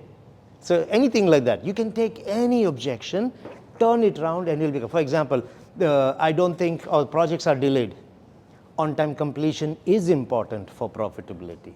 So anything you can use, right? Just go exactly the opposite. So the first is, I'm glad you brought that up. Now, the second step is, I will check if there are any others. So is that the only thing stopping you from going ahead? Now, the emphasis is on the word only. So client has said the price is too high. Well, I'm glad you brought that up. Is that the only thing stopping you from going ahead? What is this? Your qualifier, right? I'm checking if there's a smoke screen or not. Now, if he says, well, not exactly, maybe, I know there's something, I'll simply say, Ahmed, there seems to be something else. May I ask, what is it? Deal with that. Forget the first thing that they said, okay? In case he says, well, yeah, that's what's stopping me, then I will go into the third step. I will need to clarify. Now, in clarifying, you can underline it on the handout. This is the structure. Don't change the structure, okay? You have to start by saying, when you say, repeat the objection exactly the way they said it. Okay, that comes where the 3 dots is. So you will repeat the objection exactly the way they said it, and then you will ask, what exactly do you mean? So you don't change this structure, and make sure this word is there exactly. So client says, you're expensive. I will say, when you say we're expensive, what exactly do you mean? If the client says the price is too high, you will say, when you say the price is too high, what exactly do you mean? Now, suppose the client says, for example, the price is too high. Don't change the words. When you say we're expensive, what exactly? He said, I didn't say that. Right? So repeat unless he's using some colorful language or some bad words in there. But otherwise, just repeat it exactly the way they said it. All right? Now, after this, you will lose a little control. 5 seconds, 20 seconds, 2 minutes. I'm asking him to clarify. I don't know what he's going to tell me. And I don't know how long he's going to say it. Okay? But if you look at the first 3, the 3 tactics that we looked at, the tools, are here. This is the neutralizer. This is the qualifier. This is the clarifier. And if you notice, they're all questions. When you ask questions, you're always in control. And there is no way they can break it till this point, because everything is about them. So when the objection was raised, I can see this is important. Is that the only thing stopping you from going ahead? Well, yeah, that's what's stopping. So when you say the price is high, what exactly do you mean? Nobody will interrupt you in these things. You will retain control, and it is all about them. Okay, so you're fine. Now, the key thing is once you have asked them to expand, you have to listen without interrupting. If you interrupt when they are expanding, what is their concern? Their mind will switch off very quickly. Okay, don't do that. Just listen. Now, after they have finished, you will need to neutralize again. Why? Because we don't have enough control. Not so much control. Change him back into good mind space. Because I asked him to, he said, I lost money when I invested before in Dubai. So I'm asking him, so when you say you lost money before in Dubai, what exactly happened? Now he goes back into his pain. You know, I bought this thing, they told me this, it did not happen, I kept following up with them. Finally, I discovered he's not going to feel good. So I don't want to answer, so I'll need to bring him back, right? And the best neutralizer at this stage is, I understand. That tone, I understand, okay? Now, how you do it is like this, okay? You have to neutralize and go third party. Some of my best clients, right? But what I will do is, I listen to him, wait for him to finish, don't immediately give the answer. Because it will suggest you are not listening, you're just waiting to jump in with your answer. Let him finish, good eye contact. You have to be looking at him and pause for a second. It's almost like I'm processing what you have just told me. They like that. It means that you're actually listening and this is important, okay? Even if you know the answer, just pause, good eye contact, and then you just nod your head and say, I understand. It's very reassuring, okay? I understand. Some of my best clients initially felt the same. Then you'll come with the answer, and there's a magic word here, okay? Some of my best clients initially felt that way, felt the same, but it actually surprised them to discover. Then you follow with your answer. The word surprise does magic. What it suggests is that people, some of the best clients actually felt that way, but then they were surprised. Oh, it's not like that. So it's almost like you take it to the other side. You're just playing with the mind to get them into feeling good. You can easily answer saying some of them felt that way, but it helped, but here's what they discovered.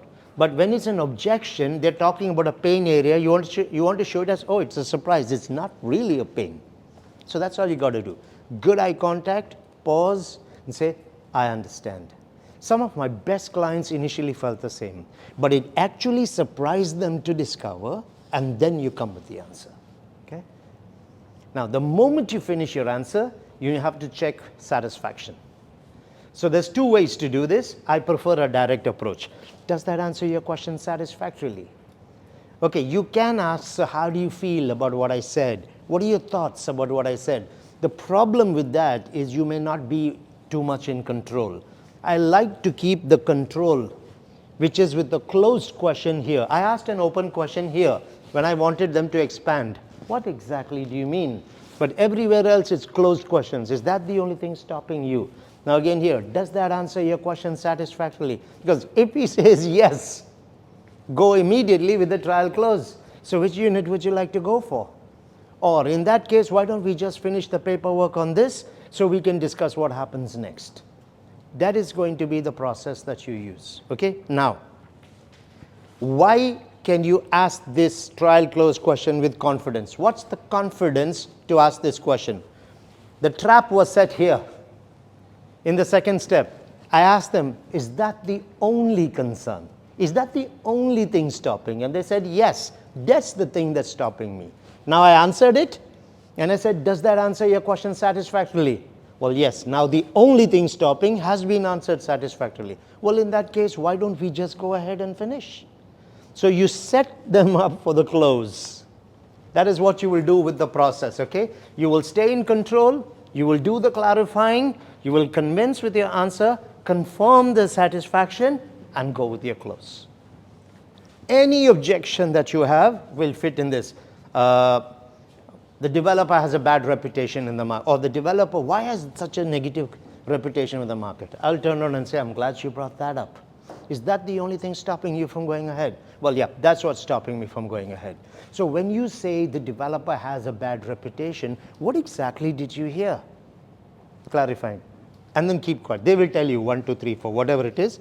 Pause, good eye contact, I understand. Some of my best clients initially felt the same. Here's what they discovered. But it actually surprised them to discover, give the answer. Does that answer your question satisfactorily? You see, I'm just doing the process with you. The process will work for any objection. Okay, Dubai is a bubble. Go the same way. I'm glad you brought that up. Or if you want to go specific, it's important that markets are safe. Is that the only thing stopping you from going ahead? Well, yeah, that's what's stopping me from going ahead. So when you say Dubai is a bubble, what exactly do you mean? After they give you the answer, pause, I understand. Some of my best clients initially felt the same, but it actually surprised them to discover, give the answer. Does that answer your question satisfactorily? Go with the close. So see, the process will work for any objection. It's universal. Ironclad. There is just no way anybody can break the process. Okay? Yes. Practice it. Why don't you guys can do some role plays among yourselves, just practice a few times, get together 4 people, just pick your typical top 5, 6, 8 objections you're hearing and just role play it with yourselves. You will need a good technical answer for the objection, right?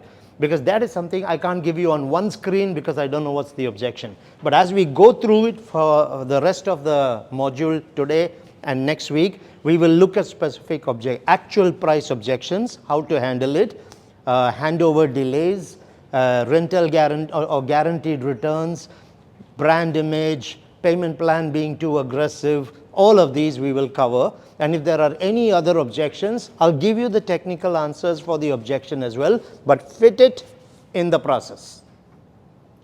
Make sense? Okay, so now that is the process. Now from here, we will need to move into some price handling techniques, objections. I'll probably be able to do only 1 or 2 techniques today. Make sure you bring these handouts next week because I am not bringing them next week. Okay, if you don't have a handout next week, that's it. Okay, you're done with. So let's just look at some objection handling techniques with a price. I'll start with 1 or 2 universal techniques. Now a universal objection handling technique can be used for any objection. And then we will go to specific techniques. So I'll start first with price, and then we will go into other kind of objections. Now, salespeople I know don't like to write too much. Yeah? It's okay if you want to take a picture of the screens. You can do that also. I'm perfectly fine. All right? So the first technique, a universal price objection technique, is the feel, felt, found. The feel, felt, found is a combination of 3 things you'll do. The human mind works on patterns. When you address anything, but in a pattern of 3, the answer flies through better. The number 3 has got a very unique relationship with us ever since we were kids. Let's go back to when you were a kid in school. How did you learn language? Good, better, best. Tall, taller, tallest. Small, smaller, smallest. Pattern of 3. So the brain got conditioned to accepting pattern of 3. You took part in sports. It was always ready, set, go. There was always gold, silver, bronze, first, second, third. Patterns. Look at the nursery rhymes. Pattern of 3. Hickory, dickory, dock. Okay? Goldilocks and the 3 bears. 3 blind mice. 3 little pigs. Everything went in patterns of 3. Go to Starbucks today. How many options you'll get? 3. That 3 is in life. Some of the most powerful speeches in all mankind were made in patterns of 3. Veni, vidi, vici. Julius Caesar. I came, I saw, I conquered. Pattern of 3. When he was murdered, Mark Antony at the funeral said, friends, Romans, countrymen. Pattern of 3. If you look at the top 10 speeches in history, all of them use pattern of 3. World War II, Churchill took over. He had no idea of the military. Britain was sinking. The Germans were going all over Europe. He turned the war on a speech. On a speech. And he used patterns of 3. He talked about blood, sweat, and tears. We'll fight them in our fields. We'll fight them in our homes. We'll fight them on our beaches. Just repetitive patterns of 3. It's just so powerful, works all the time. Anytime you want to handle an objection with a client, use a pattern of 3. The reason these villas are priced like this is because of 1, 2, and 3. See what I mean? Always end with a question. Pattern of 3 becomes very, very hard. Okay, that's what we're doing here. I know how you feel. First part. Some of my best clients felt the same. Here's what they discovered. The mind has gone into a previous unconscious pattern of acceptance. So any objection, I know how you feel. That's why it's universal. Okay? Developer reputation is bad. I know how you feel. Some of my best clients initially felt the same. Here's what they found. Okay? The payment plan is very aggressive. I know how you feel. Some of my best clients initially felt the same. Here's what they found. It's so easy. People don't even realize that the technique is being used on you. And why it works? First thing is empathy. I know how you feel. Remember, when they raise the objection, they're sitting in the right brain. Okay? Then validity. Some of my best clients felt the same. You're also suggesting that some of my best clients are people who thought like you, who felt this, but they still became clients. Okay? And then you give the justification. Here's what they found. It's still your answer, but it's not seen as your answer anymore. Okay? So that's an example of the technique. You can take pictures if you want. Okay?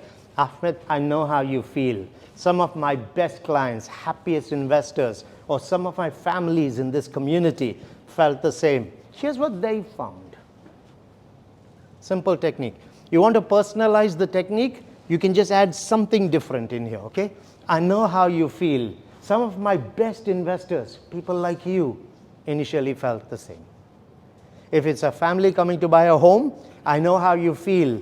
Some of the best families I've worked with, families like yours, initially felt the same. You just attach it to them and personalize it. Any objection, that's what I love about this technique. You can handle any kind of objection on this, okay? It's a field file found. Are you writing it? Are you taking photographs? What? Writing. All right, just tell me when you're done then. I'll do one more for today. That's also going to use pattern of 3. Then I'll just take 1 or 2 questions from you before I go.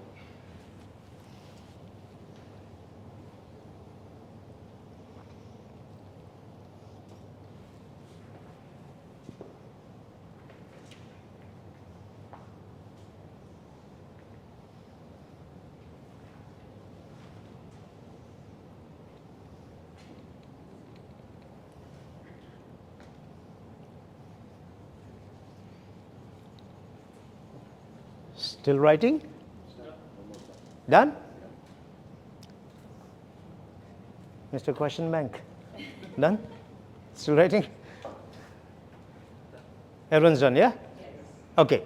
Now, the 1, 2, 3 benefits technique. Okay? It again works on the pattern of 3, but what you do here is you send 3 strong positive statements into the mind of the client, but you must end with a question. Okay?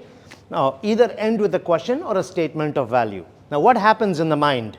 If I use only one reason, the reason these units are priced, or the reason this villa is priced like this is because of the view. It's easy to attack it when you say one thing. The other villas also give me a similar view. So they will just do it, especially if they're negotiating or they don't want to buy. When you give 2 reasons, okay, the reason why it's because of the view and the location, they will look off the 2, their mind will quickly compare which one is lesser attractive, they'll attack that. I can quickly compare. The challenge is when I put 3 things. The reason why these villas are priced this way is because of the location, the view, and the access to the services within the community. See what I mean? And you end with a question. Now, what happens in the head? I have to compare between 1 and 2, between 2 and 3, and between 1 and 3. And that's too much to do in a conversation, especially when you end it with a question. Because the unconscious pattern that we have is when a question is given to us, our brain is kicking itself into answering. But as long as there are 3 nice statements that you've made, it will go through. And then you go to the end one, okay? So that's called the 1, 2, 3 benefits. Now, I'm giving you a generic example, but when you are presenting, let's say you're doing the lagoon views. You should know at least 3 USPs of lagoon views, correct? If you're giving a Tilal Al Gaf or an Imar beachfront, you will know 3 views. Just bring those into the answer, because you already used that when you presented the solution.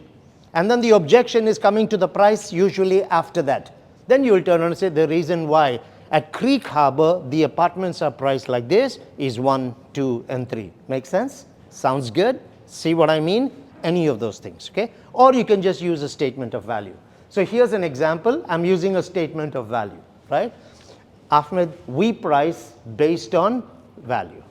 Then you will turn around and say, our clients buy from us because we offer the highest long-term ROI, the best quality or distinctive best quality, and a signature lifestyle. When you buy from us, you don't just save on price, you earn in value. How'd you like to go ahead with this? There's just too much that has gone through for them to target it, all right? Now, I'm keeping it generic just to give you an example of 3. But these are 3 good things, right? Highest long-term ROI, distinctive value, and a signature lifestyle. Any 3 USPs that you have presented, as long as you have them in there, you will be fine. Okay? You can start, and this is a good neutralizer, right? And by the way, we price based on value. Is that generic neutralizer or specific? Specific. Because the objection is on price, and you're making the statement on price. We price based on value. If we said, I can see this is important, that would be generic. Pricing is important for both of us, makes it specific. For you to get a good return, it must be priced attractively. That's a specific, right? Specifics are more powerful than this, okay? Pattern of 1, 2, 3 just works for anything in life. How many of you are married here? You are involved in everything. Yeah. Okay, next time your wife or your partner says, but why do we have to go there? About why this restaurant, answer in pattern of 3. Because of 1, 2, 3. Make sense? Yeah? Yeah, okay, let's go. Try 1, 2, 3. We usually give one answer, right? They attack it. They'll attack the answer. So just use 1, 2, 3. With kids, works amazing. When you're going to talk to your boss, she's not here now, okay? So when you're going to talk to your boss, the reason I'm coming to you with this request is 1, 2, and 3. Make sense? Go with pattern of 3 with clients, okay? In terms of content, that's where I'm going to be stopping for today. Any questions for me? Could be on what we did or anything else you might have discussed in the breaks or anything that came out. Okay, one of the clients asked, see, I'm an investor from 2008. What I believe that market will go down. Market is a bubble, XYZ things. But I really want to understand why I should invest in Dubai. And I just don't want it based on the talks. I want to sit down with you and I want to see what facts you are quoting to me and where you are getting these quotes and facts, from which website, what are the trusted website, XYZ. We don't trust Arabian Business, Khaleej Time, Gulf News, and Dubai Land Department, he didn't found anything.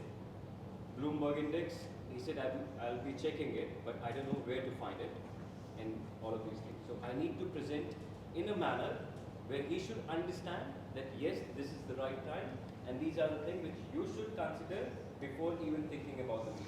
The first thing I would do with such a person, I would say, you've been an investor since 2008. Is that correct? Yes.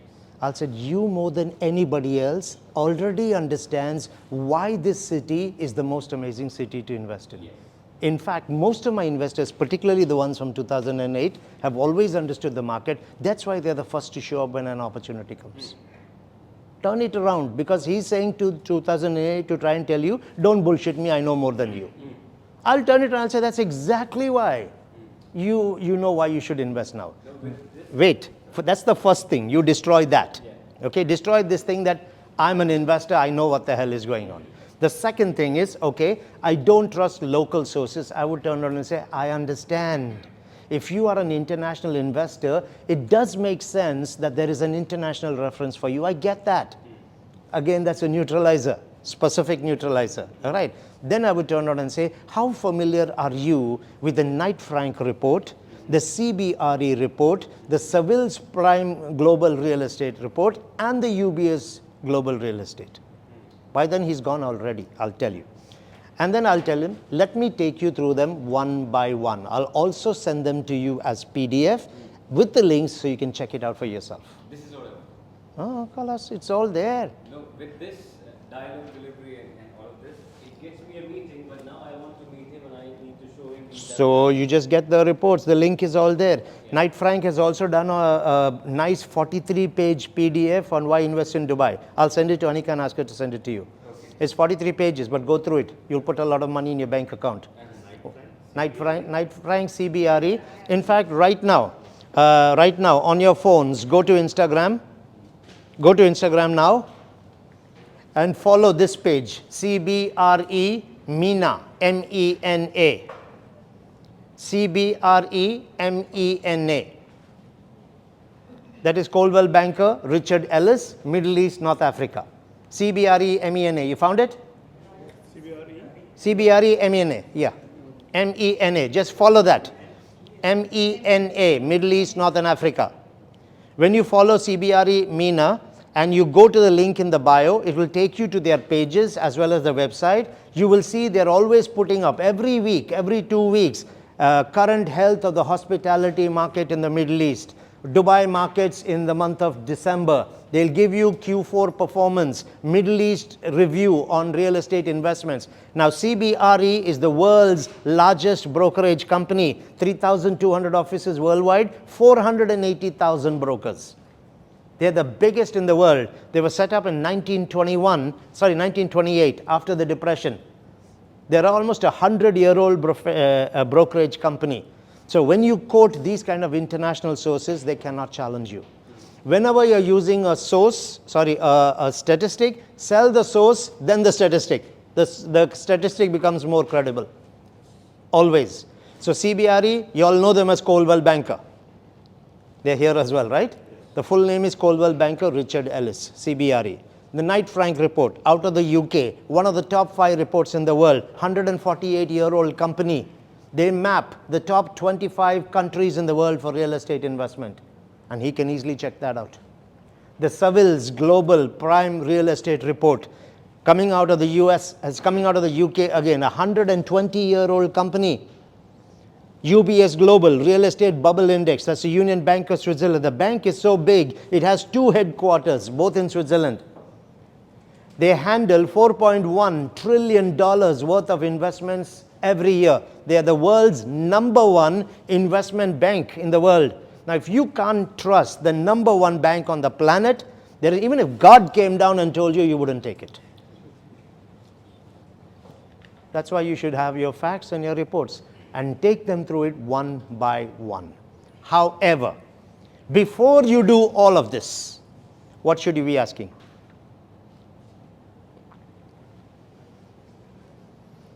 How do you know this is his real objection? So we fall into this trap because of our pattern. So I will turn around and say it's important that you have good international reports so you can make your decision wisely. Is that the only thing stopping you from going ahead? Others, don't waste your time in giving him these. When he says yes, then I would ask him, so since you've been investing from 2008, what are some of the concerns you have with regards to your investment? Clarify, then get into answering it. If you use that structure, the process, you cannot go wrong. Any other questions? It's so effective. Sorry, what? This technique is so effective. Of course it is. We are closing millions every day. I did a 3-minute deal using one of these techniques. I used the Knight Frank and closed in 3 minutes in the valley. So just a quick one. You know, a lot of investors are out of Dubai. Yeah. They're concerned about, when they bring in the money here. The 2 ways how they bring in the money. Either they buy it legally or they park the money here, right? Fine. So all they need to know is, when we take their passport, this first flag is like, I'm giving my passport. Will the country share the information or how safe it is? In the book of accounts back, probably mostly Indian clients have this question. So, bringing them, on a consensus where, so usually how I do it is, when I'm bringing. So if you put in a little money by card or anything, might as well make 100% payment by, bank. Or bring in the whole cash and then we could do things here. So is there anything that we can counter that? on bigger investments? No, see, on bigger investments, you would have a concern, but most of the people are going to do this through funds which are outside the country. They will not bring it from their country. What the country is interested in, this is only particularly India we're talking about. India right now is focusing a lot on any outward transfers from India. All your money that is outside India is anyway not in their control. There's nothing they can do it. So go third party. I know how you feel. Many of my best investors felt the same. Here's what they decided. The fastest and the safest way to get into these opportunities was to fund it through their overseas investments. What are your thoughts on that? Just go take it to them. That's it. Yeah, just the technique will go ahead. And the fact is, we now have an agreement. The government in UAE, but I would suggest you don't talk about it. The government in UAE is working on an agreement with India to declare any investment in assets in the UAE. But they've been trying it with the UK for the last 20 years. It's not easy to do it. When the Indians, right now, we are the number two buying nationality. China's gone to number 1 now, right? Huh? Last time when we spoke, we were still number 1. Yeah, we were number 1 because China just opened up last year for business. They've already come to number 1. Russia went to number 1 for some time. Then India. India was always number 1 for 22 years as foreign investors, not the Emiratis. But we are always in one of those two. At the end of the day, the government here is thinking about who? India? For themselves. So what will they do? They will protect their number 1 or number 2 investment class. It's as simple as that. So one question. So then why UAE just temporarily banned the Indians visiting visas? Yesterday I was just going through the news. Okay, there would be a reason temporarily ban the visit visa. I haven't heard it yet. Huh? Visit visa or the resident visa? Okay, we need to know the reason. We were the first one, right? The last quarter also. Even though now China is the first one, we are the second one, third is UK. That you're talking of in terms of investment. I don't believe the ban or the stop of the visit visa has got anything to do with real estate. It will be something else. So most of the clients what we have, they were planning to come recently. But I was just going through the news yesterday itself. So we were discussing over the same, like why they did that. Okay, don't speculate. It's better if you have I would simply say your guess is as good as mine. Frankly, I'm as surprised as you are. Tell the client, I'm as surprised as you are. When we have the highest traffic of people from the Indian subcontinent to the UAE, not just for business, but for entertainment and holidays as well, this is a decision where there must be some reason for it. Let's wait to understand the reason and then we'll know how it will work. It can't last. They banned about 43 countries in the last quarter of last year. I don't know what, a lot of African countries were also in there. Some of them we know the reason why, for many of them we didn't have the reason. It will open up, there's no way they can keep it. But I'm not aware of it. It's come out yesterday, I just am not aware. And I don't comment on some things I don't know. But I'd rather tell my client, great question. Here's what you can try, clients. Great question. It's obviously important for you. Let me double check on that. Let me fact check on it and I'll get back to you before afternoon. Is that okay with you? People prefer that rather than just trying to wing your way with some answer. Because when you try and make an excuse and give an answer, they can make out you're not confident about what you're saying. Then after that, if you give any other answers, they'll still doubt you, even if you know that answer. So it's always better to just tell them, great question. I just want to be sure before I give the answer to you. Give me time till 2 o'clock today. I'll definitely get back to you. Use an LY word. Okay? Did I talk about LY words last time? No? Exactly, by the way, is an LY word, right? It is a very powerful word to use, correct? Exactly, we know that, right? Any word, we know this from language research, and I'll give you the example. The research was done by a company called Teleperformance, the Teleperformance company. EMAR, the 17 lines of business that they have, we work with the call centers from, I train the teams on that. So we know this research. What they did is they surveyed 6 million words that were used in phone conversations. Clients making complaints, clients generating inquiries, upgrade sales, return calls, any of these. And what they wanted to look at is at what point in the conversation did the client's tone change? Either his acceptance came up or he started explaining more. What were the words said just before that? And they came up with the top 100 words that actually created a positive impact. So we began to coach all the customer service teams to start bringing those words into the conversation. The first 10 words, the top 10 words, all ended in ly. Exactly, definitely, immediately, certainly, absolutely, quickly, easily, effectively, these kind of words. So for example, if I tell you, I'll get back to you by 2 o'clock, I'll definitely get back to you by 2 o'clock, it's more powerful. Whatever follows the ly word is accepted. So it just makes it stronger, okay? Let me quickly check on that, and let me check on that and get back to you. Let me quickly check on that, I'll get back to you. They believe that better. So anytime you want to say something that you want the client to accept with more confidence, use an ly word before that, okay? In fact, there are some actual examples. Carlsberg beer. It's the #1 lager beer in the US, the #1. It's not the best beer, okay? You can always argue there are about 100 beers better than that. If you look at the Carlsberg ad, it says probably, ly, probably the best beer in the world. Nobody questions the ad. Imagine if Carlsberg said the best beer in the world. Everyone would attack it. They just said probably the best beer in the world. Everybody accepted the best beer in the world. It went to #1 in the US. So an ly word works very well there. Exactly, absolutely, immediately. Okay? Remember that in the process, but it actually surprised them to discover there's an ly word there. Bring ly words in. You want a client to download something. Let me show you how to keep track of transactions in Dubai. It's really quick and simple. Just put ly. Instead of saying it's quick and simple or it's easy, it's really easy. Show them. And they actually get into doing it. Okay? Any other questions? Right. I'm going to see you guys. Anika, I'm going to send you a PDF document from Knight Frank, Why Invest in Dubai.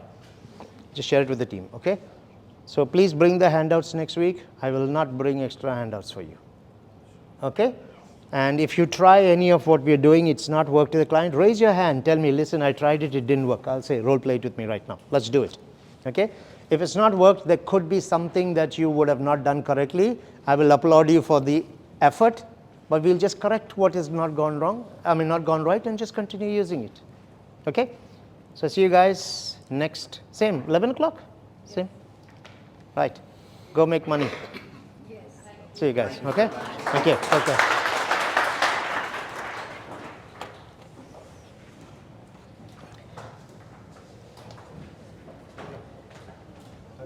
Yes? I have a question, please. Yeah, go ahead. What